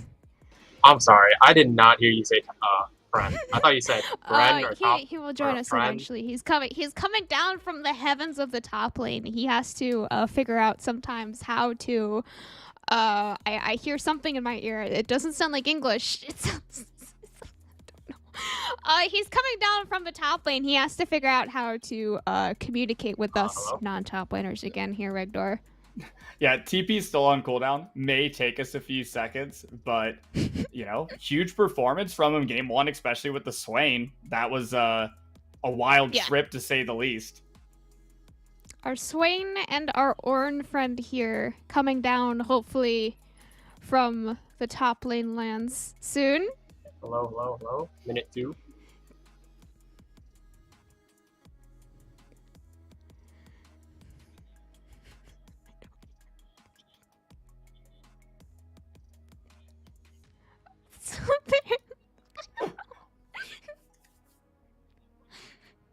Live television's great. We're figuring things out. We're working our way through. Yeah, I think Paragax is now here? Question mark. There's conversations going on that I'm hearing, and I don't know who else can hear them. So, hello, Paragax. Hello, I'm here. Okay, how are you doing tonight, Ben? I am doing good. All right. Hello. Thank you for joining us here on NECC 2 for your first 2-0 of the 2-day bracket here, I guess you could call it. So what kind of preparation, if any, did your team do coming into this 2-day tournament? We've been playing as a team for pretty long. So the only preparation we did for the tournament was looking at what type of champs they play, and then seeing vital bands to choose from. Yeah, That's it looks prep. like your That's prep good scouting. Yeah, good prep and scouting. And I really, one of my big questions is on that Swain in the first game. I was doing a little bit of research myself. Swain, not usually picked that often, actually has a negative win rate against Gwen. So I guess what was the thought process of picking it with your composition into that lane? I believe game 1 I was last picking into Gwen. Yeah, you're right. But I think the team comp was just really good. It was just good enough to not care about the laning phase. As long as I didn't come out too far behind, we should have been okay with our comp. Yeah, makes sense. As long as you don't int lane, you win the game, right? What were your thoughts going into game 2 then? You were playing Ornn into Fiora, another, I would say, kind of countered matchup. How was that going into that lane? Yeah, that lane is really rough for the Ornn. You really can't win against the Fiora, and you just concede lane from level 1. But again, you outscale and then you win with the team comp diff. Yeah, team comp diff was definitely a definition. You found a lot of great engages and movement around the map. Didn't even make it to ornaments, just off of sheer force of will made it there. I guess moving forward into the tournament and being on a new patch, is there anything you're excited for? Any spicy things you're hoping to pull out without giving away too much? I'd like to play like a bruiser at some point, but I don't know. I might just be on tank duty or team fight duty the entire game or entire tournament. Yeah, Thorn, expectations, I guess. What are your expectations? Are you 100% making finals? Are you winning the whole thing? Do you have anything you'd like to say? Shoutouts as well. Expectations. Our next game is against like a full Grandmaster team, so we're probably gonna lose that one. I'm not gonna lie. If we win, it'd be nice. Never seen you lose. True. Hey, that's pretty true. But yeah, that's as far as my expectations go. Okay. Well, final thoughts, final shoutouts, anything you'd like to say? No, nothing. All right. Well, thank you for joining us here today, Paragax. We do have a short break here now as we head into our quarterfinals match coming to you in 35 minutes here on this stream. So a 35-minute break. Hopefully a draft of game 1 will be with you live in around half an hour.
Hello, everyone. Welcome back now to game one of our quarterfinal series. We're still sitting in best of threes. I'm still sitting here. I'm Gamcom. That over there is Rector. We're going to take a quick look at our bracket here now as we head into quarterfinals for your two-day NECC tournament. Here, we just finished watching Fanshawe versus Drexel. Drexel taking them down 2-0. On the other side of our little tiny bottom side of the bracket here, Harrisburg taking down at UBC Amber. Unsure of that series score, but our matchup here on stream number 2 will be Harrisburg taking on Drexel here now. Yeah, super exciting. Harrisburg University, well-renowned, and somebody said to watch there. Also caught a bit of the Ms. U versus Clark Red down there on the bottom side. A little bit of a pop-off Draven game. I think he got 2 quadras over the course of that. So a little bit of hype there in the process. But we've got this game ahead of us here. And I believe we got some rosters to look at with Harrisburg starting out here first. A lot of known names. Hopefully some known names to us here. Harrisburg, you've got Cloud Nguyen as your top laner, Lawrence as your jungler, Zio playing mid lane, Hopeful as your AD carry, and Barlow, of course, as your support. And then on the opposite side, we have Drexel. You've heard it once, you've heard it twice, coming into the quarterfinals off of a 2-0 win with Paragax up there in the top lane, peak performance in the jungle, Creed in the mid lane, and Luna Moons and Purple Dango down there, the duo of destruction of the bot lane for Drexel Dragons. Oh yes, the duo of destruction, Luna Moons playing that Ezreal as well as the Vayne in our first best of 3 here on NECC2. Super well. The kiting 7-0 coming out of lane, bot lane, absolutely insane here for Drexel, and hopefully just as insane here for Harrisburg as we do get to move into our draft here again. Champions have already been picked, so Harrisburg here on the blue side, B1 Viego, B2 B3 Samira Renata, my favorite bot lane, B4 B5 Fiora Syndra. These are all like classical champions outside the Samira. Coming out really early on in rotation is a skill check because there's so many opportunities to just layer CC, put her in a position where she can't really play the game, riding the edge of destruction that she wants to. So very much so coming out with a strong look. But Syndra is the one that I'm surprised by. Heike Savage is a very smart mid laner, very intelligent in their play. And Syndra's just not where she used to be. She's not the burst mage that absolutely just destroys carries at 2 items. So it'll be very interesting to see how she's going to be used kind of as a utility with the Dark Sphere into Scatter of the Week to hopefully set up for the Samira and for the Viego. Yeah, I think I definitely agree. I think utility much more here, just as you're saying. I'm not going to say CC bot. I mean, eventually you still will get to play the R press button, kill them, outplay button kind of thing there on the Syndra. I'm expecting probably around the 2 or 3 item mark here for Heike Savage. But now I get to look at Drexel's team comp here. You have Seraphine Shavana as your R1, R2. Neela, our first showing of Neela here on NECC on R3. Poppy as your R4, and Nautilus for your R5 counter pick on your support. Yeah, and this is unlike the first series. This is a very smart Poppy pickup on R4. You are stopping you don't like the B1 so Poppy? many dashes. No, B1 Poppy, nay. Like, reject B1 Poppy, embrace R4 Poppy. You have at least 3 dashes that you're mitigating here. And that means a whole lot when you talk about what is Samira's identity, where she plays a slow roll into getting that S rank, just spamming the Q autos, and then going in with the Wild Rush into the Inferno trigger. Well, congratulations. That is the perfect time for peak performance to just hold down the Steadfast Presence and allow what is for Drexel's team comp a go in and press your buttons composition. None of these champions, minus Seraphine, wants to play at a distance. They all want to just wombo combo right directly onto your face.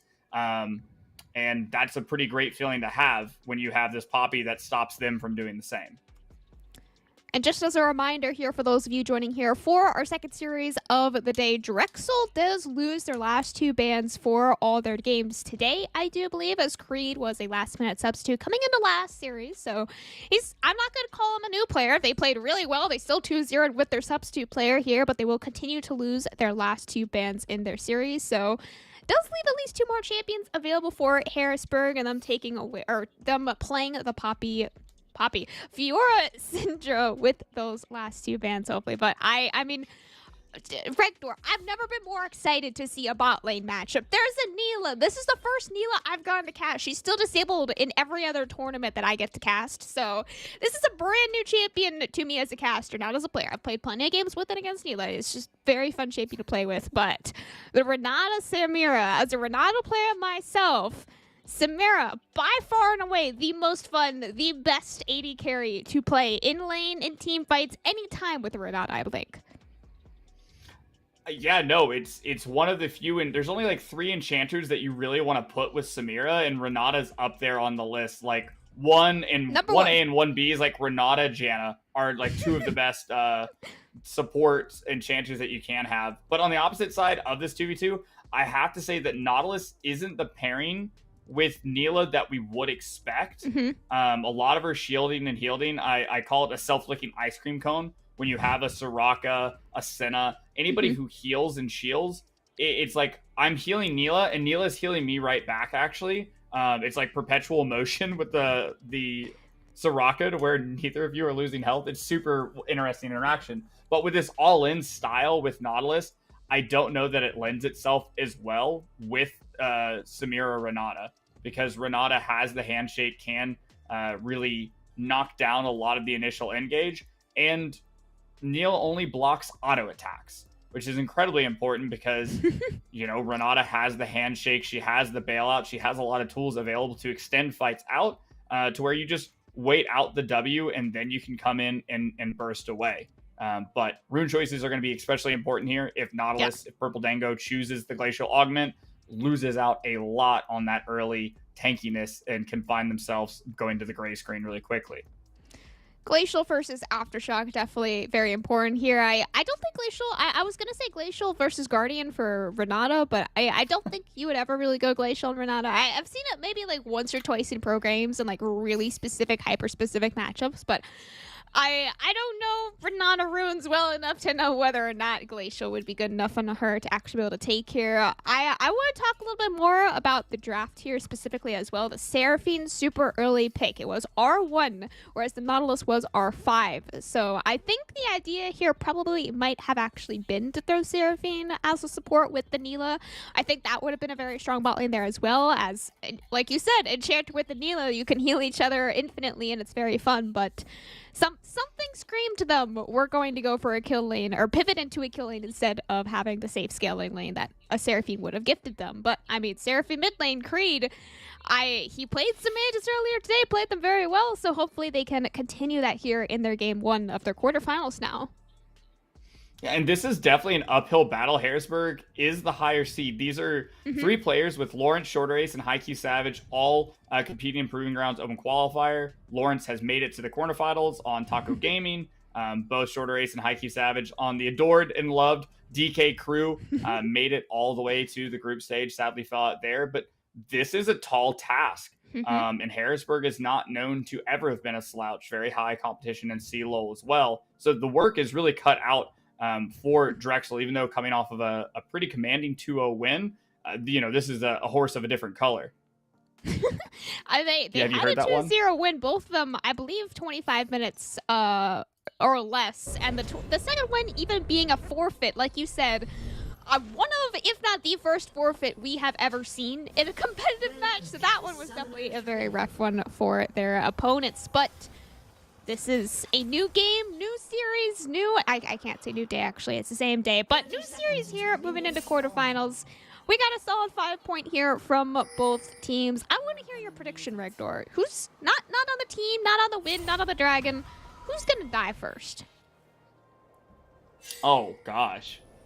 Nautilus.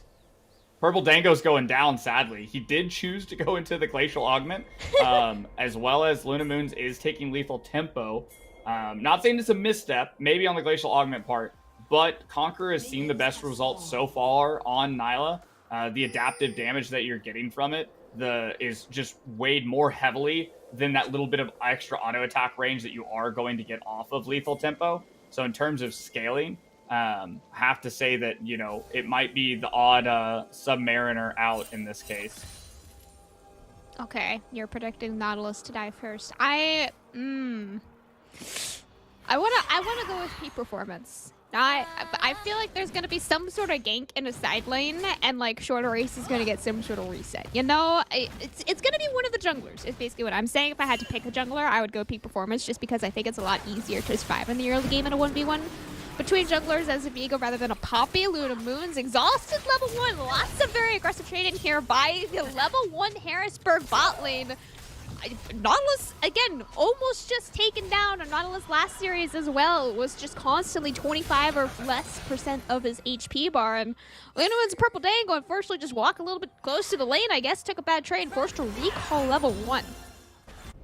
And that is the beauty of playing a double range bot lane. As we saw, Renata gets so much value out of just being able to auto attack your lane opponent. And sadly, Purple Dango's not able to do that back. Tried to dredge line the Samira and create some sort of advantage. Exhausts are traded out, and eventually that ignite that almost takes Ludamoons into lethal range.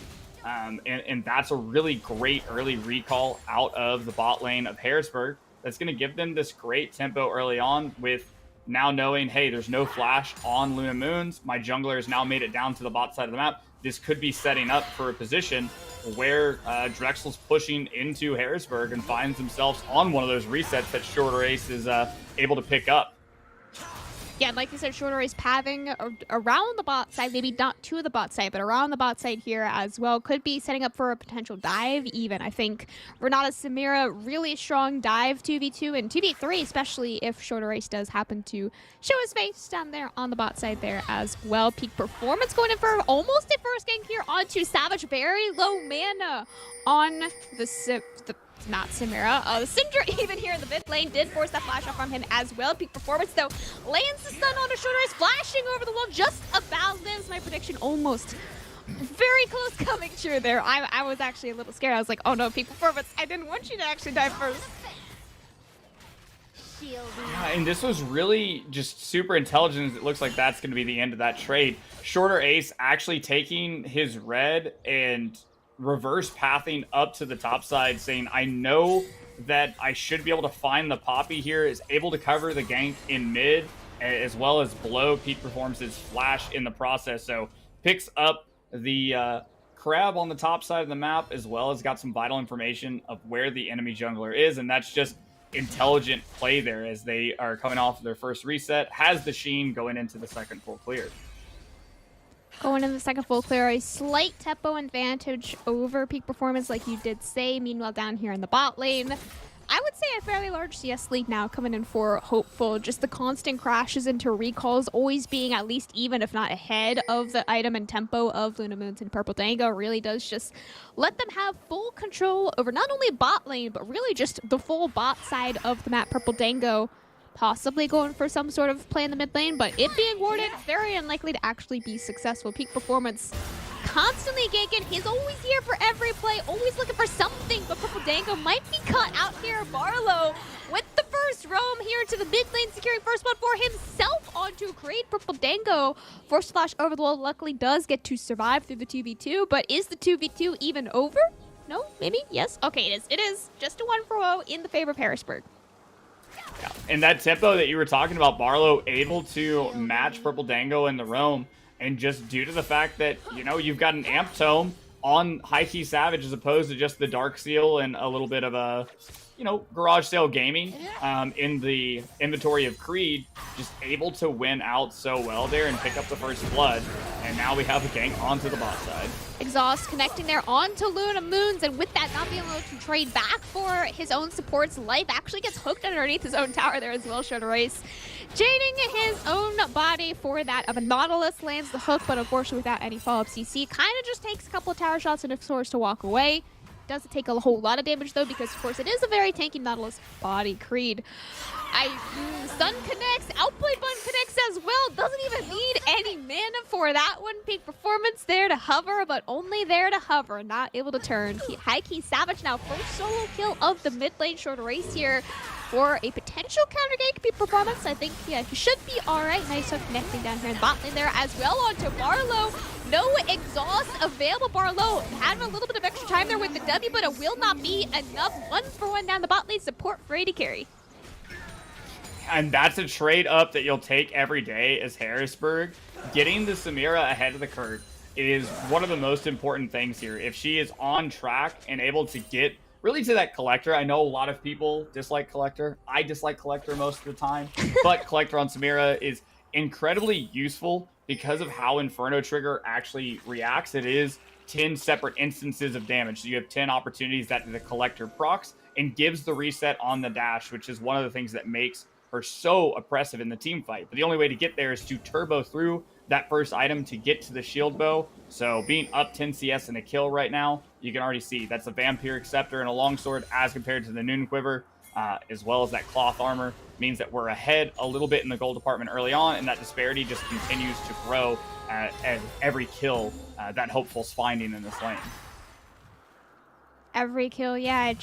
I said it as well before, right? He has so far had very excellent wave control as well. It's the constant hold a couple waves, slow push it, and then hard crash and look for a dive, which they did right there with short race there as well. So this is the hold the wave state for a couple of waves, probably the next cannon wave, that being the cannon wave that just crashed now. So the next cannon wave in 3 waves most likely will be the one that they can look to try and start pushing back on. Level 6 is popped for only the bot lane of Drexel, though, without any dive pressure.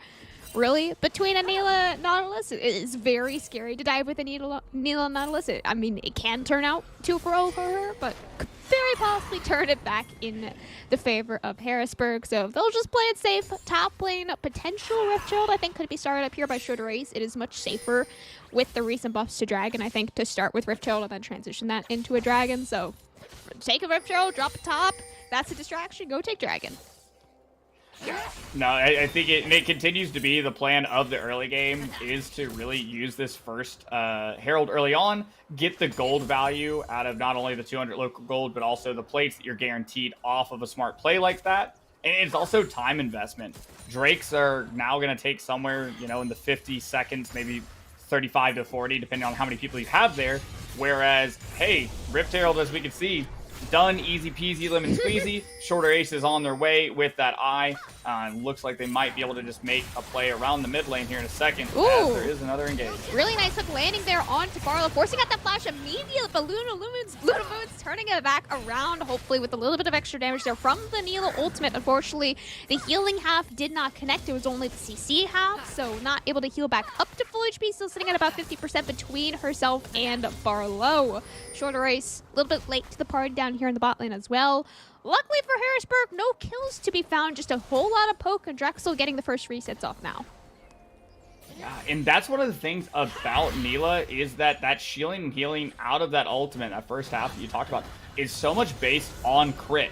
And so right now, not that many components, not that much in the bank in terms of stat-wise, but as the game progresses, that gives so much to their allies in the process as we look for the re-engage here from peak performance. Oh, re-engage. Not ultimate coming out by in a couple of seconds, but will it even be long enough? Hopeful with the ultimate, though. Even through the Renata W, still falls. Hook connects. Barlow is dead. Shorter Race flashing in now, as well as the Heartbreaker to at least hopefully get 1 kill back on the Purple Dangle. Luna Moons should already be safe, and with that, they get at least 1 back. Outplay button coming out. Shorter Race will pick up yet another kill, and Luna Moons, the only member to survive the original 2v2, Kree a little bit late here to the party as well, holding the Encore, already forced to flash away from High Key Savage. Luna Moon's staying for the wait, a very scary move to make Creed. Oh no, he tried to run, but he auto the vision plant. That is unlucky. 2 for 4 now in the favor of Harrisburg. Yeah, and just 1 Q away from being able to bail out there for Hopeful, but Viego, Shorter Ace, once again showing how powerful this champion can be with those resets, as well as the rotation from High Key Savage, who's continued to just have this lane advantage, constantly has the push, has found the solo kill a few times here, in the long standing of this game, and now it looks as though the eyes are starting to go to the spot side control. We've got some nice deep wards here. Peak Performance is not IQ feeling in Savage, peak not a performance. whole lot of mana here in the mid lane. Encore comes through, lands onto Shorter Race, but within the shielding of his E there, not actually any follow-up CC to be found, just the Encore to buy a couple of seconds. And that couple of seconds will let Peak Performance make it out to safety. Just barely. That was very close. Again, now we do have the bounty starting to come through. 200, 200, 400 between the top side here of Harrisburg. Luna Moon's going in with the Neela ultimate. Again, unfortunately not able to land the healing part of it, so it looks worse than it would be if he stayed in for half a second longer, but I one day he's going to be able to 1v1. Hopeful. I'm very hopeful of it. Yeah, I mean, continue to keep that hope alive. It's what gets some people through the day. Something I find interesting right now, not only in the 2v2 and the grand context of this game, is now we have Short Race down on the bottom side, maybe looking for just the Herald play. I think a dive might be a step too far with Peak Performance there.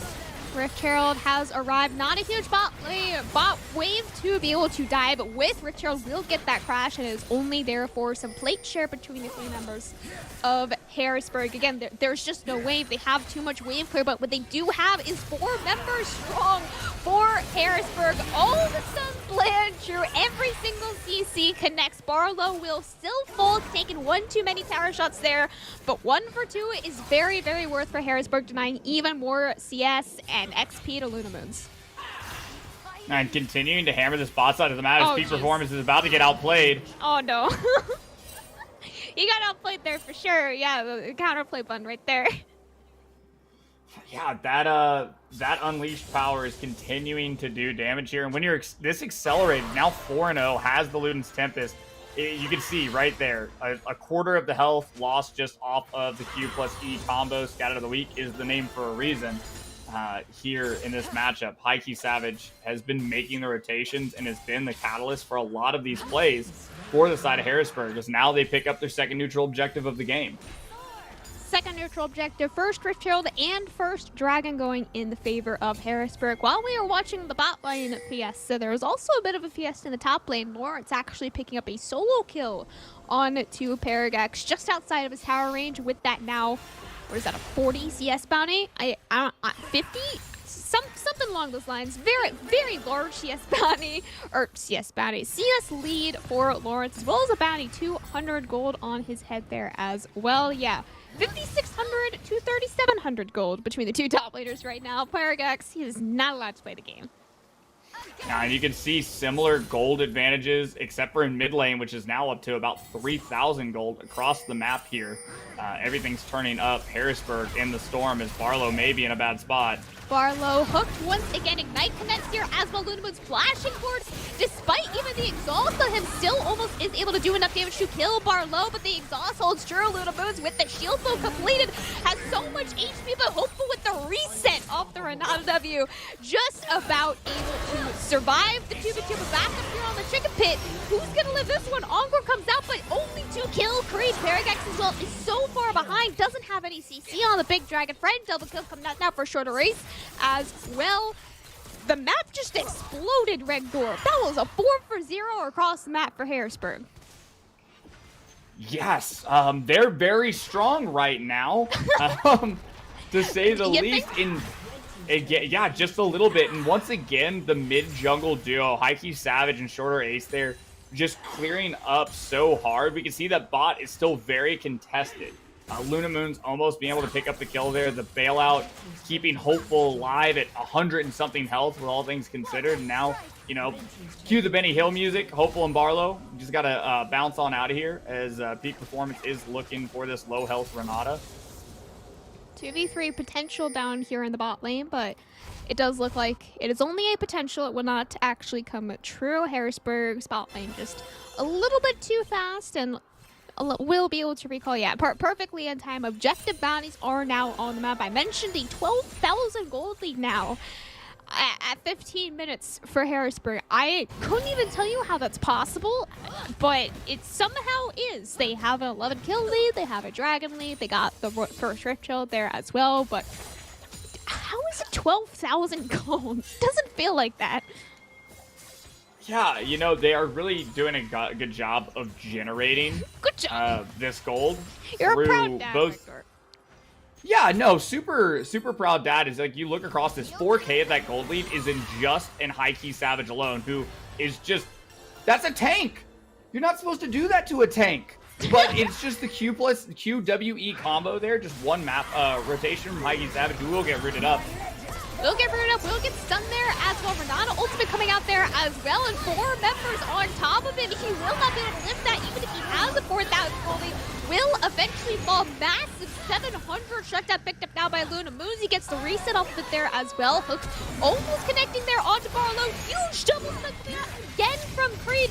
Doesn't have the encore, but what they do have for Harrisburg is now a Viego shorter race, able to Heartbreaker out. The burn is still burning, but it looks like he will just about be able to live. 2 for 1 in the favor of Harrisburg, but being ahead 14,000 gold. Okay, that was a little unfortunate there, but I'm gonna say 3 for 1 now in the favor of Harrisburg, despite being ahead 13,000 gold now. Drexel's holding on real strong. But did you see that? Shorter Ace, if you look at the screen right now, you can barely see his health. He is alive. He is not dead. Using the Heartbreaker twice to move out of the way of some key abilities and be able to get these resets off and then Heartbreaker out again. The man is living on the edge here. You do lose the bounty. You do lose High Key Savage handing over that big shutdown gold to the side of Drexel. But trading back to in that team fight, as well as losing Paragax down there on the bottom side, you lose out on 2 tier 2s in the process. So the equal sum of this continues to be trading up for the side of Harrisburg, who are in a commanding lead at this point. There still is Nyla scaling. There still is the Seraphine scaling. You still have time to get some money into Paragax and get them on that demonic embrace. So there's ways out. There is the scaling option here. Yes. But it is going to take more of those picks, followed by really quick exits. You know, exit stage left after we get this kill. Don't chase for more. Take the small incremental wins where we can. Yeah, they have a lot of insurance policies scaling, like you're saying, built into their comp here for Drexel. Like, even if your top side is really far ahead, you still have Luna Moons and Creed, who will have a wall move between their 2 ultimates as long as they're able to press out at the same time. I mean, that could definitely change a huge team fight, and they both have a whole lot of healing between them as well. So even if they almost get one shot in there by High Key Savage or anyone else on the side of Harrisburg, could try to turn the one back around. High Key Savage now caught out on the top side, flashing over the wall, flashing straight into peak performance to claim his shutdown here once again. Barlow and Short Race here trying to turn it back around. Huge Renata ultimate landing on 4 members of Drexel, turning it right back around. Hopeful is here as well. Nearly a quadra kill for Hopeful. All 4 members fall. Triple kill for Hopeful down here in the bot lane as well. Lawrence, he's having an excellent time slow pushing. Yeah, Lawrence, just with 2 solo kills, no assists, haven't seen him often. He has just been claiming towers left and right, and now an inhibitor to boot. But that was the beginning of a really great play from Drexel, picking up High Key Savage out of position, be able to collapse on it, using the Keeper's Verdict to knock Hopeful away. But sadly, Barlow said, no, you're not allowed to disengage. You're going to stay here and actually stop hitting yourself with the hostile takeover, and then picking up a triple kill for Hopeful. Have to think that, you know, here in just about 50 or 10 seconds off this reset, probably going to look towards the Baron as the, you know, the last resistance left in the game for them to break down the base of Drexel. Final turret remaining here for Drexel in the top lane. Just the 1 inhibitor turret and the 1 inhibitor still surviving here at the 20-minute mark. Barlow could be caught out here around the Baron, buying a little bit of time here for the rest of Harrisburg to arrive. Then connects onto Purple Dango. Doesn't have a hook to try and get out. Lawrence just going in 1v3 to the back line with the help of his ultimate. So much healing. No one can even touch him. They can see him, but they still can't kill him. Encore onto 3. But the Poppy ult saves their life. Oh no, that's so sad. Was a bit of counter synergy here, and Shorter Ace is still in the fight. Oh no. I can't. Oh, Heike Savage. I mean, absolutely insane. Blink lands stun onto one member, but the one member is not Luna Moons. That is the one you have to watch out for. That is what Hopeful will be able to still one-shot for yet another double kill on the Samira. Man, I just got so sad from the Popule. That could have been so good. That could have been game-changing for Drexel, but unfortunately, just a little bit, a tiny millisecond of anti-synergy will close the game out. Harrisburg taking down Drexel 1-0 so far in their best of 3 of quarterfinals. Yes, this is game number 1. It is important that you got to be able to run it back. You cannot run it down and still move on to the next stage. You got at least one more game here. Hopefully, I mean, there should be at least one more game. We got a best of 3 here is what I was informed. So, you know, hopefully, I mean, you, me, Ragdor, like, we always get game 3, so we're gonna have a game 3 for sure, right? Oh, absolutely. Yeah. And that's the biggest thing is that Drexel had a lot of good ideas in their draft, and some of them executed pretty well in concept. Like we said, the moment of anti-synergy there, a little bit of the level 1 really on the bot side of the map, push Luna Moons on the back foot, which we hadn't seen in a hot minute. So just reestablishing what your goals are, having 2 short-range carries, or a short-range carry and a melee support, equals I get beat up by the double range comp early on in the game. And you could see that Nyla had really great looks, really great opportunities, as well as some really good pieces from the overall synergy. So it's like not all hope is lost. If you're if you own Drexel stock, keep it. Don't sell just yet. Continue to invest. But Shorter Ace just showed why they compete at such a high level and why they're beloved by a lot of the community, because that was just a masterclass of not only pathing, but knowing your champion to the 15 health degree. That really enabled Heike Savage, enabled the bot lane of Harrisburg. Yeah, I agree. I think Luna Moons played that bot lane really, really well into a Renata Samira. Like, that is one of the most meta, if not the best kill lane right now in the meta. And they were still going even on almost every single trade that they were going for. Definitely even on almost every single kill trade that they were actually going for. And then just unfortunately didn't actually get to play the game past around the 10-minute mark. But Luna Moons, absolutely, I would say that, what does MVP call it? Ace of Drexel is what I'm going to go with here. But again, we have a best of 3 still. Hopefully game 2 here will be very shortly after a quick break.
Hello, welcome back now to Game 2 here today of the quarterfinals. Again, I am Camcom. Over there is Regdor. We got Harrisburg taking on Drexel here.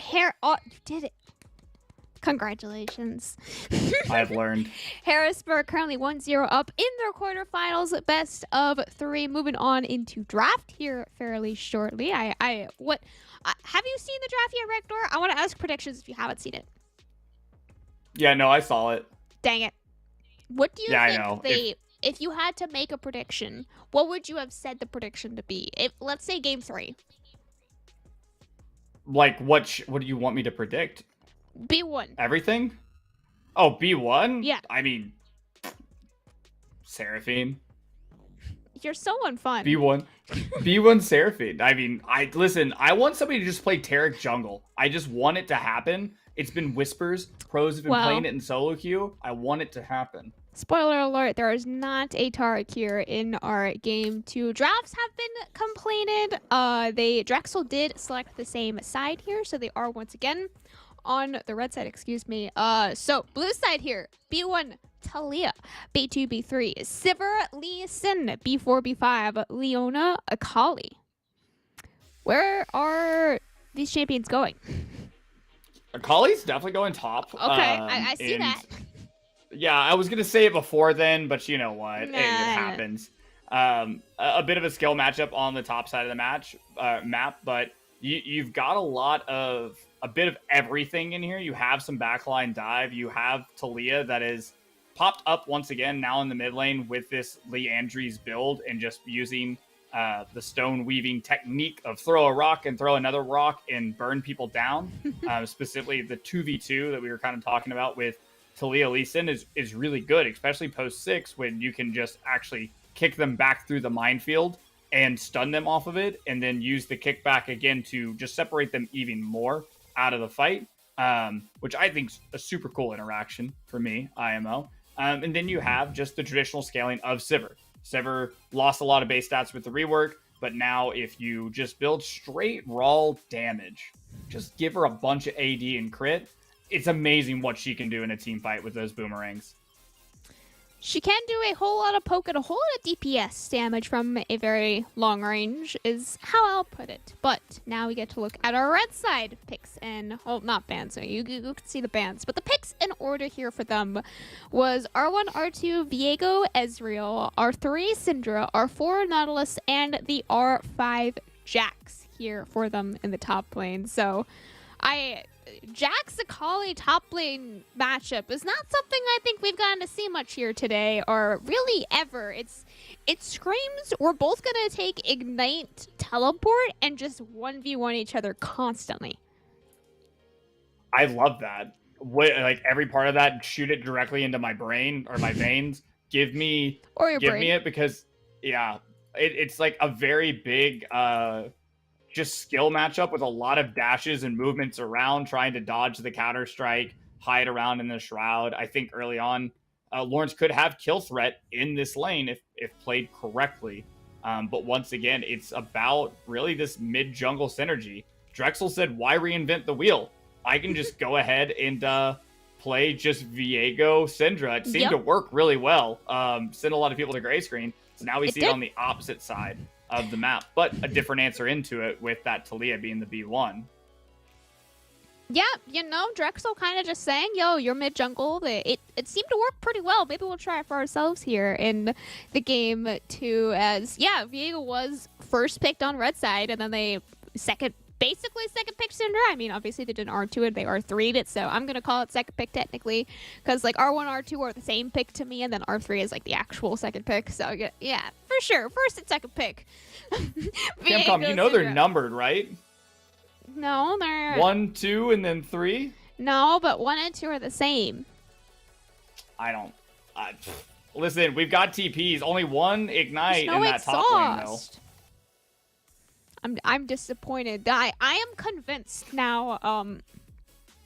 I am not the same level as some of these players, but in my own personal solo queue games, I am convinced that the only counterplay to Akali is taking exhaust, and there are 0 exhausts on the side of Drexel. That gives me anxiety. So I think two of the interesting things with that is here's Rogers or Regdor, whatever you want to call me, big brain hypothesis here. If you notice in the last game, neither one of the junglers took Challenging Smite. They both took Chilling Smite because of the perceived impact of the nerfs. Exhaust was also nerfed in the process as well. I do think that prior to the nerfs, that Exhaust was just more beneficial to an ADC than Heal was. Heal just does a little bit in the early game, and then by the mid game, the only time you're popping Heal is when you have a little bit of copium and you'll think you'll survive, or B, to get movement speed to finish off a kill.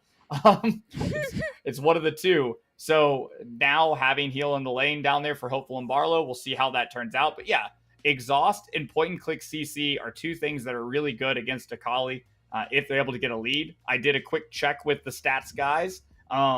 Been about 550 matches of Akali into Jax in the top lane, Platinum Plus, and 46% win rate for the Akali. Okay. So definitely not Lawrence favored on paper. On paper, all right. But what is favored in his way is he has taken Ignite, and Paragax didn't. So, maybe the Ignite will... I was told last night by my top laner that you can only win lane if you have Ignite, and it is physically impossible to win lane if you don't have Ignite. But again, we're on a different level of gameplay. We're not in the same LP brackets. Laner, so, we're working our way there. Oh, man, that's a rough time. But we have Luna Moons back on Ezreal. Had a standout performance. Got the 3 items in 20 minutes. It still lost. Did he win? Did he win lane? No? Feels bad. Ladies and gentlemen, don't take your advice on League of Legends from random people in solo queue. May not be the best for you in the long run. No. Don't listen to us either. Only half the time listen to me.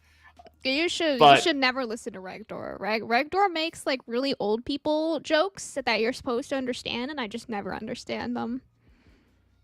That's because you're too young. You don't remember Zanga. You don't remember MySpace. Jenga? No, Zanga. I hate it here.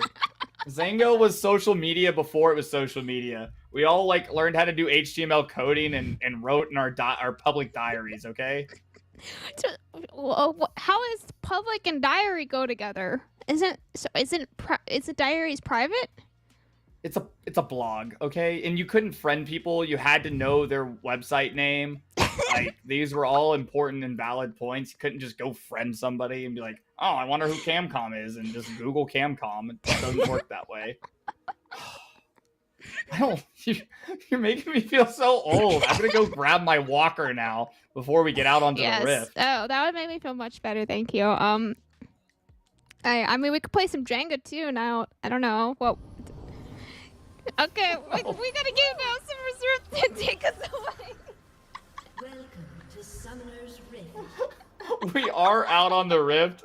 Thankfully, just like me, even though it's gotten older with time, it continues to be a classic. Just like you. Here with the standard 5 point. Yeah, just like me. Older with time. That's how time works, yes. Good job, Richter.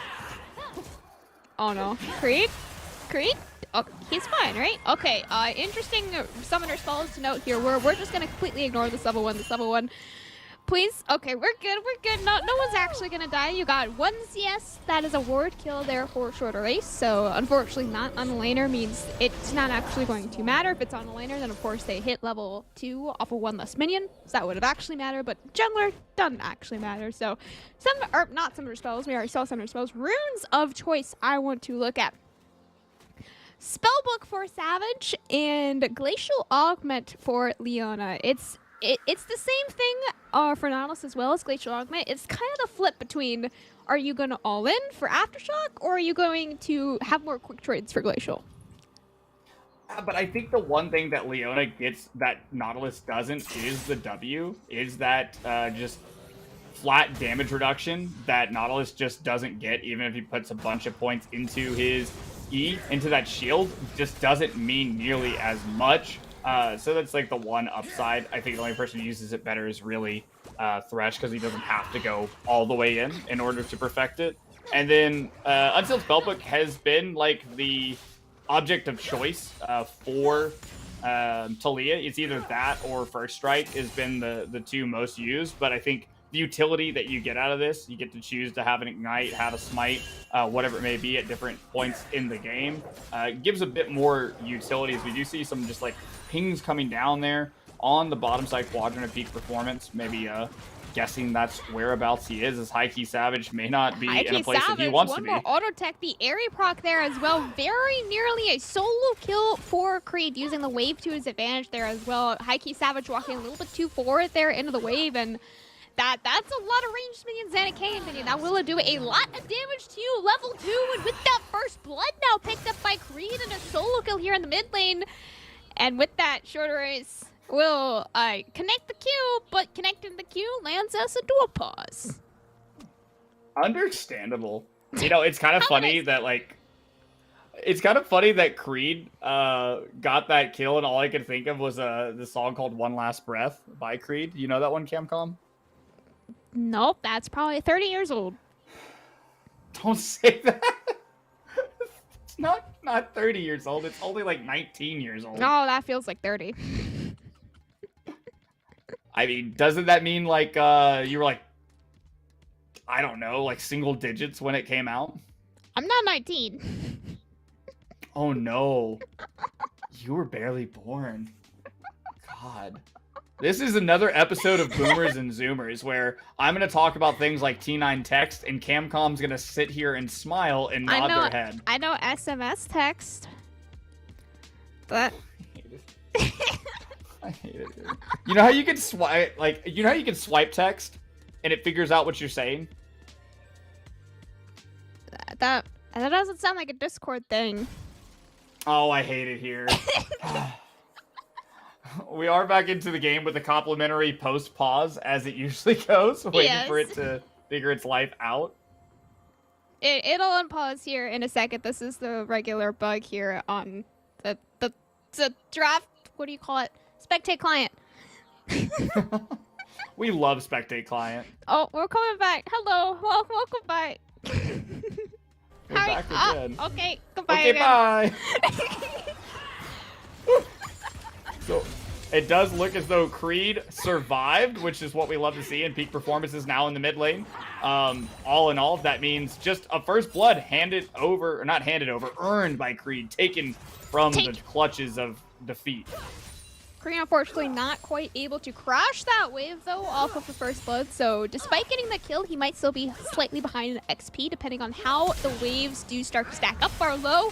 Flash, Zenith Blade does not connect. Luna Moose is able to flash out of that one. Should race arriving down here in the bot lane, but TP in from Paragax. Flash, 3-man stun on a 3-member. Crazy being in here as well. We got a full 4v4 down here in the bot lane. Almost the 5v5 bar low. Will be the first member to fall. Paragax jumping over the wall, but he's the only one that is able to jump over the wall, and with that jumping into his death. Creed now going in one man at a time. Recall's coming out here for the rest of the red side here. Purple Dango just about able to land the hook, gets one kill back in their favor. Hopefully will fall now as well. Double kill coming up for the Nautilus. High Key Savage will fall here as well. Creed trying to get the kill for himself, but the last auto attack will just about connect. Creed living on 1 HP. Just like that, Drexel coming out with a huge lead, 5-1 on the kill scoreboard. Yeah, that was such a Pepe Hands moment. Everybody was so low along the way, but just a huge TP from Parallax at 4 minutes into the game. We say that top laners are on an island. Well, this guy took a visit down to the bot lane and was able to clean up big. Sadly, 3 of those kills are on Purple Dango. That's not exactly where you would like your gold to be, not exactly where you want to invest it. But hey, a Nautilus that's ahead gets to make harder engages and live longer. So that is one way to spin this little story here. But the mid lane for High Key Savage is really where I am interested right now. We saw what Syndra was able to do with a lead in the hands of High Key Savage, and now Creed is maneuvering it very similarly in this matchup. I am a big fan of Purple Dango getting all of the kills there. 3-0-1 of the Nautilus. Some would say that's troll. I would say absolutely not, as there was a little bit of a quiet solo kill up there on the top lane right there. Lawrence getting 1 kill now onto Parallax, all on his lonesome. Looks like he's trying to hold the wave there as well. You see him pulling that into the river, so that's like almost 2 kills now worth of XP denied from him as well. Creed, slight level lead over High Key Savage. If that was a 2-level lead or just 1-level lead in the future, level 6 to level 5, could have resulted in a potential kill with the, of course, outplay button, but all of the action has been on the bot side right now. We got first Dragon spawned up here on the map as well. We've already had a 5v5. Looking for a 5v5 now over Dragon. Well, you know, in this side, now the Viego, the Viego's on the other foot here. The shoe's on the other foot in the matchup. Still hasn't yet to get involved as far as we've seen. Is looking like he's taking a different build path than the Divine Thunder that we're used to seeing. Be interested what mythic we built out in here too. But yeah, the early game, I don't think anybody's going to look for a dragon. I think they may be looking to try to... Oh, no.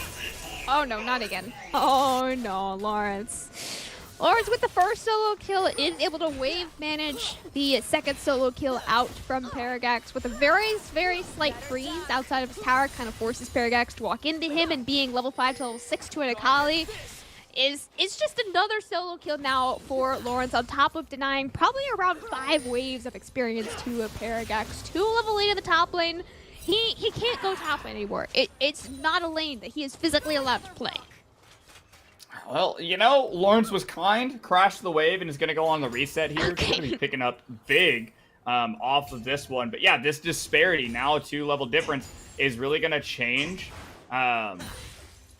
the whole dichotomy of the map, because it looked like the side of Drexel wanted to go bot side, wanted to look for a dive, had Creed rotate down there. They did end up waving off the play, but now that top lane is a little bit on fire, that does mean that you've got to do something to manage that. Either you say, well, hey, Paragax, good luck, buddy. We'll see you in 10 minutes. Or you got to go up there and try to stabilize and triage this lane. I don't know if it's possible to gank this lane anymore. Paragax has popped level 6, so at the very least he will have his ultimate available. Perfect execution for Lawrence comes up back here in a couple of seconds as well. It's a very small window where Paragax has his ult and Lawrence doesn't, and that window is just about to expire. Peak performance just a couple of seconds too late here on the window, showing in the tri-brush ward there as well. So not being level 6 himself yet, most likely meaning even if he did gank, it would be far too hard to land anything onto an Akali, even more than any other champion, right? So could, like I said last game, be a first Rift Herald here for Harrisburg. They took the first Rift Herald and then the first Dragon in game 1. Expecting a similar story here in game 2. It looks like Shorter Ace is on the hunt for something, maybe just the Raptors here. In the early rotations, only has been involved in 2 plays, affected 2 lanes so far for Shorter Ace, more so looking to scale up into the game. Lee Sin is one of those high skill expression champions like Viego. We saw how well Where'd he go? Race was able to pilot it. As it looks Lawrence as though we're gonna have towards the red side tower here, just literally one-shots Paragax, even before peak performance is even able to show his face on the top side. His top laner is just dead. Shorter Race now showing his face on the top lane here as well. Peak performance already using a Heartbreaker, now using the flash as well, trying to get away and under his turret to safety, but even that is not going to be safe enough. 3-0-1 for Lawrence now on the Akali. Shorter Race picking up his first kill of the game there as well. And you saw Creed in a little bit of a 1v1 there against High Key Savage, kind of winning out on that one there as well, burning the flash and ultimate from High Key Savage to make it out to safety. Down here in the bot lane here as well, Harrisburg turning up a little bit more in their favor as well. 20 CS lead and 2 plates between Hopeful and Barlow. Yeah, this is just kind of winning out on both sides of the map. Just perfectly played by Lawrence to the end state of that perfect execution to end up into Shorter Ace's side and be able to pick up the kill there. And I have to say, outside of gameplay, we've also had some flawless emotes. The sad B, the excited Z face, all these things make me happy here as Shorter Ace is now looking for this Herald. Paragax is here, but no one else to follow him up. And with Lawrence there, you don't want to be around. No, yeah, absolutely not. Paragax, again, he's simply not allowed to play top lane this game. He got denied so much experience, so much gold. You see it's literally 2x his CS here for Lawrence at 10 minutes. Oh, okay. we got the new map skin released there by Right there for a second. That was very nice. Yeah, that has been the name of the game here. His peak performance is once again looking down at this bot lane, trying to find somewhere to kind of accelerate the game. It's not going to happen topside. You do have the 2-0 Syndra here at the moment, but that's not enough, it seems. Not able to catch out High Key Savage again here in the process. Just kind of setting up around this Drake, trying to catch maybe somebody out in rotation. And this becomes the problem is that Drexel, even though they had a strong early game and we're kind of looking ahead, they have now kind of pumped the brakes. And maybe that's due to the fact that Harrisburg has been able to accumulate a lot on the top side, able to pick up that first Herald, and now looking for a home for Shelly to put itself into. But all these things mean that Drexel hasn't really made a proactive map movement here in the past 4 to 5 minutes. No, very, very quiet. Like you said, they got the 5-1 kill lead, right? And then just have mostly been sitting around. They got it, and they're like, all right, we got the lead. Now, but now you have to actually use the lead, right? And so far, the gold lead has just been slowly more leading into the favor of Harrisburg. Creed, with those 2 solo kills earlier on, still, unfortunately, will not survive. Shorter Race, very, very quick flash, or not flash, just ward hop over the wall, kick into kill, into death there for Creed. 2-1-1 now for Shorter Race. And now up here on the top side, Lawrence is just using that alternator on cooldown to make sure they get off extra damage with the shurikens. Maybe looking at a first tower here, a little bit of damage left with those extra resistances. It may take a minute, but it's going to go down nonetheless. And that is a bit of what High Key Savage needed. Was doing, pretty even in the CS department, but being down those 2 kills should allow them to catch up in terms of that effective combat strength and itemization. Thus far, this has been more of the Harrisburg counterattack in terms of the game state, with a clinic being put on the top side. Paragax has to be careful because that perfect execution is still there. Yeah, that perfect execution can absolutely result in, I mean, even more than a solo kill at this point, right? Like, Lawrence has been doing an absolutely excellent job of turning a solo kill into a golden experience lead that results in significantly more than just 1 kill on a KDA, right? Night Harvester plus Darkseal plus Sorcerers all completed here at 13 minutes for the Soul Akali up there in the top lane, almost sitting at between 9 and 10 CS. It always just hovers between 9 and 10 CS for most of these solo laners, right? So he's getting up there too close to the perfect magic CS number. Creed could be dead here in the mid lane. Again, nice Talia ult, but unfortunately will not connect the knock-up onto Creed. Just about able to dodge away from that one. Peak performance showing his face here as well. The blindly send Q from the blind man himself is able to connect on the peak performance, and with that, granting the vision and granting the sight to not continue that play there for Harrisburg. You gotta love when a blind Q hits. It's a great feeling as Paragax has the poor man top laner's meal. The Krugs there trying to keep himself somewhat relevant in terms of XP and gold in this game is still on that 2-level deficit, and it's starting to pay off in a grand scheme that really Lawrence hasn't taken this outer tower yet. Maybe going for it now, but really is just locked Jax in and saying you're not allowed to go anywhere as Creed takes a Sonic Wave for peak performance. I think if it had landed, that would have been a dive and a half there. But now the top tier 1 falls. Only one left is on the bot side for the side of Drexel, with no Drake taken yet. This is the craziest things. There's no Dragon Soul for Drexel to play for yet because they haven't been able to get one. And it seems like Harrisburg's fine with opting to just be, the Dragon pacifist run. There's no dragons. Oh my gosh. Okay. Okay, Luna. That is a little bit unfortunate there. Barlow. Barlow read that chapter in the book. He knew. He saw it. He saw it in his in vision. I don't know, man. He just knew. Okay, shorter race. Shorter race. He had a family. Shorter race. Creed, please. Creed with that, just not able to make it out to safety. I thought for sure it was just going to be stand up. I didn't think it was actually going to result in any kills there. But Juggle from mid lane down Trey and High Key Savage. 1 HP flashing. Knight Purple Dango will secure that kill for him. Stumpy Performance attempted to turn this one back around. But Purple Dango sitting here in a 1v2. The suspense is killing me. Is it going to Purple win? Dango's 4-0 right now, and that's too low health. Okay, well, apparently it's another pause here, but Purple Dango is gonna win the 1v2 here for sure, right? Yeah, I think that Okay. Purple Dango... Oh, I thought Purple Dango was going to be 6-0 after this play. I apparently there was an in-game pause there, but it didn't show up as like the regular like yellow screen, we pause the game sort of thing, so I don't know. It was a game pause that wasn't actually a pause. It was a pause that wasn't a pause. So since it's unpaused now, Luna Moons might be looking to try to catch a little... dang. It was so close. Was going to try to get that sneaky little kill there with the Arcane Shift over the wall.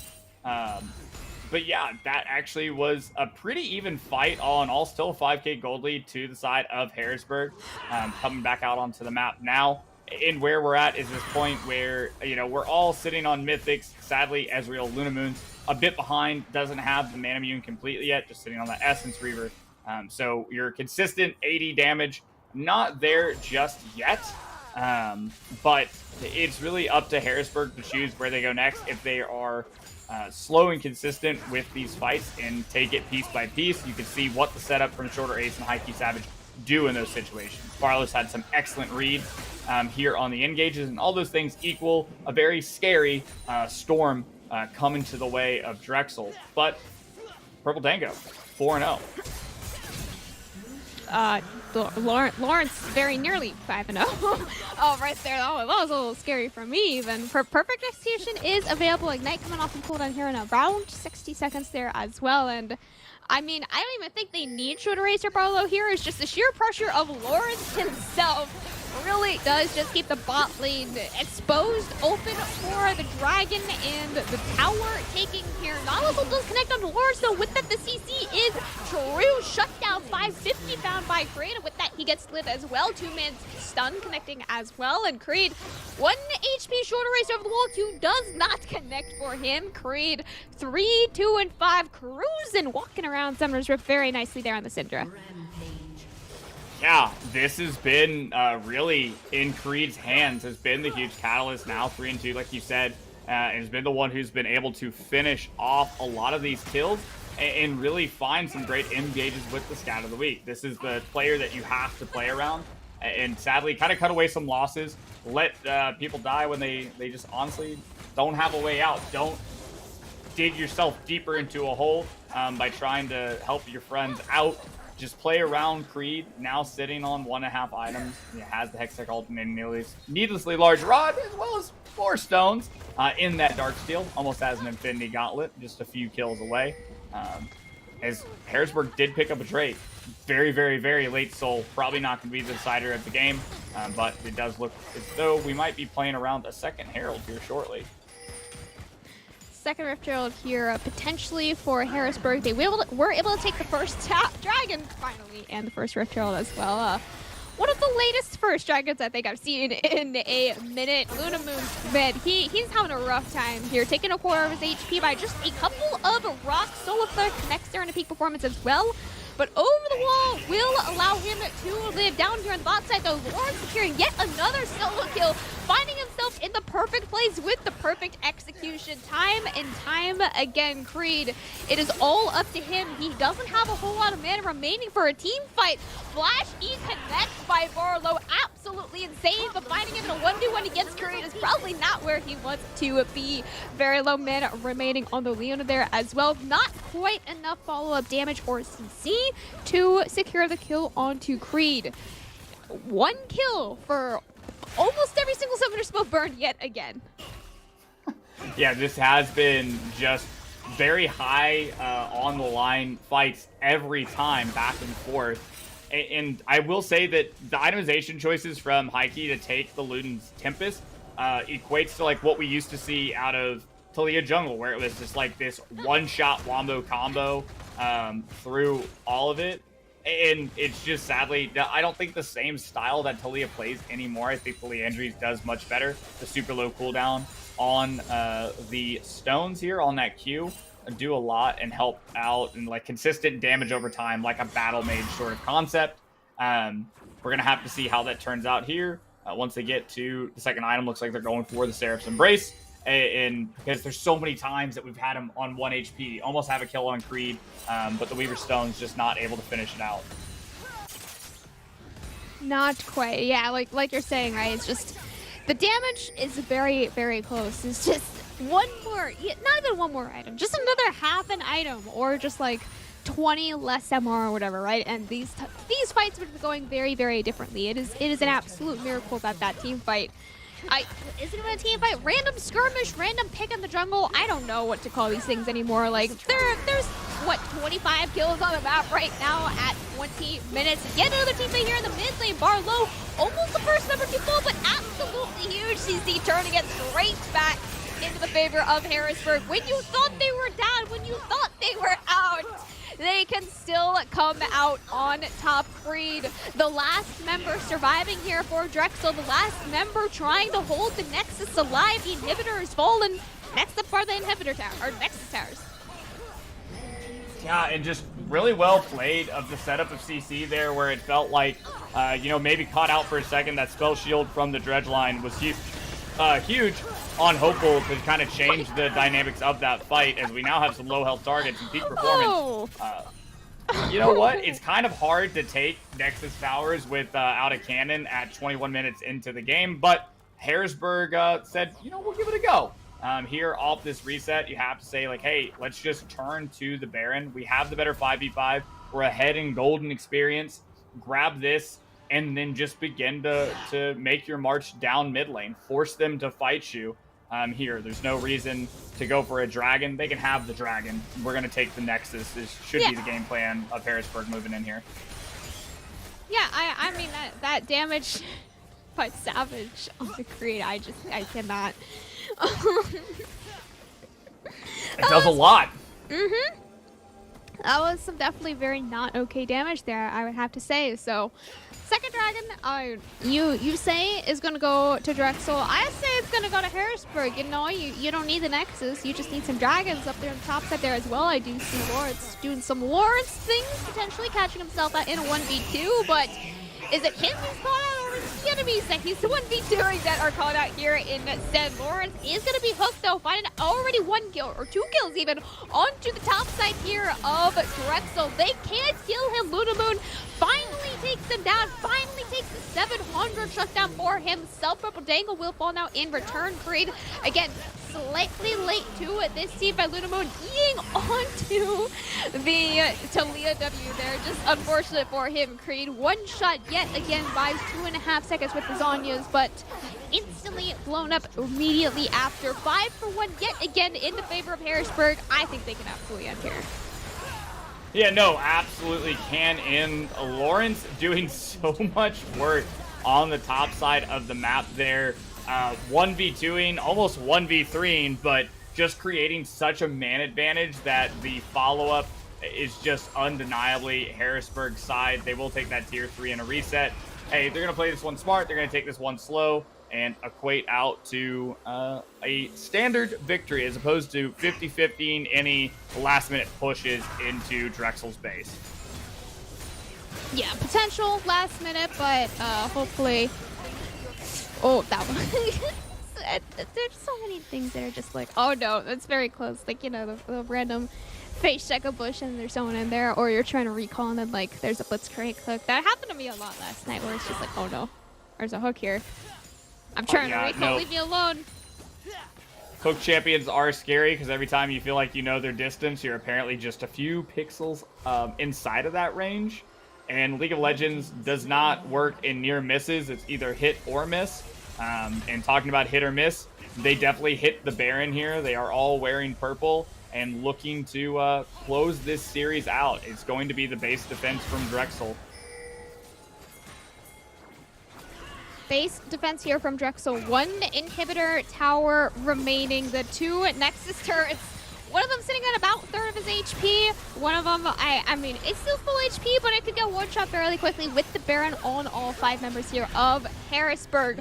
That bottom tower probably won't survive for much longer here either. Paragex, he's recalling, he's getting here, he's trying to get here as fast as he can. He got the objective bounty on the bot outer turret, but will that matter with the wall is here to save the day? They don't even get their own minions anymore to try and help protect their Nexus. Lawrence going in, getting a nice perfect execution, but not going to be enough damage to secure anything on his own. But the follow-up from his team is absolutely there. Absolutely true. Harrisburg will be taking the series quarterfinals 2-0 against Drexel.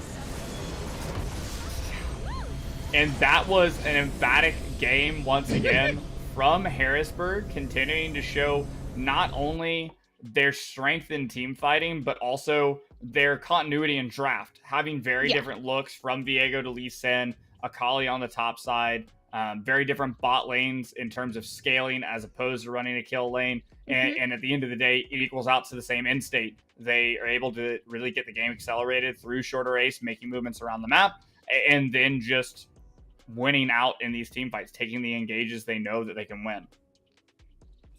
Yeah, absolutely. And I do believe we may or may not have an interview coming with us here fairly shortly. But before then, we will go to a quick break here as we go into an interview with one of our Harrisburg players.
Now we got an interview. Yes, we are joined by Hopeful, Harris's 80 carry here. How are you doing tonight, Hopeful? I'm doing great, thank you. Thank you. Thank you for joining us here. Congratulations on your 2-0 in your quarterfinal series. I'm going to ask you similar questions here. What kind of preparations did you do coming into this two-day event? Sure. I mean, coming into this tournament, it was kind of a random tournament. We signed in last day, so our scouting was very limited. But we did look at some of the best contenders that we thought and then started scouting them. And that's, I think, all we did for scouting for the tournament.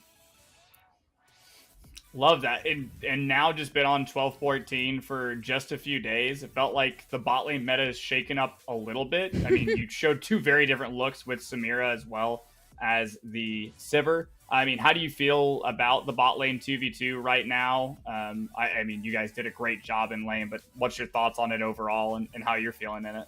I feel like for bot lane, it's all up in the air because it was just the only two champions were Zeri and Sivir. If you look at any programs, it's just those two champions. And then those two champions got nerfed this patch. So I don't know what's good right now. I think it's just up in the air right now until people figure it out. Absolutely. Up in the air. Do you want to throw out any names of the top contenders you're expecting here in, I guess, semifinals and finals now? Yeah, I think it's just going to be us versus Fisher College in the finals. Okay. Predictions?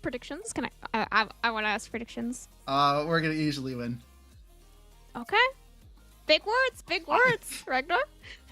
I love the confidence. It makes me so happy. I mean, Harrisburg is definitely almost a household name, seen all over collegiate and amateur space at this point.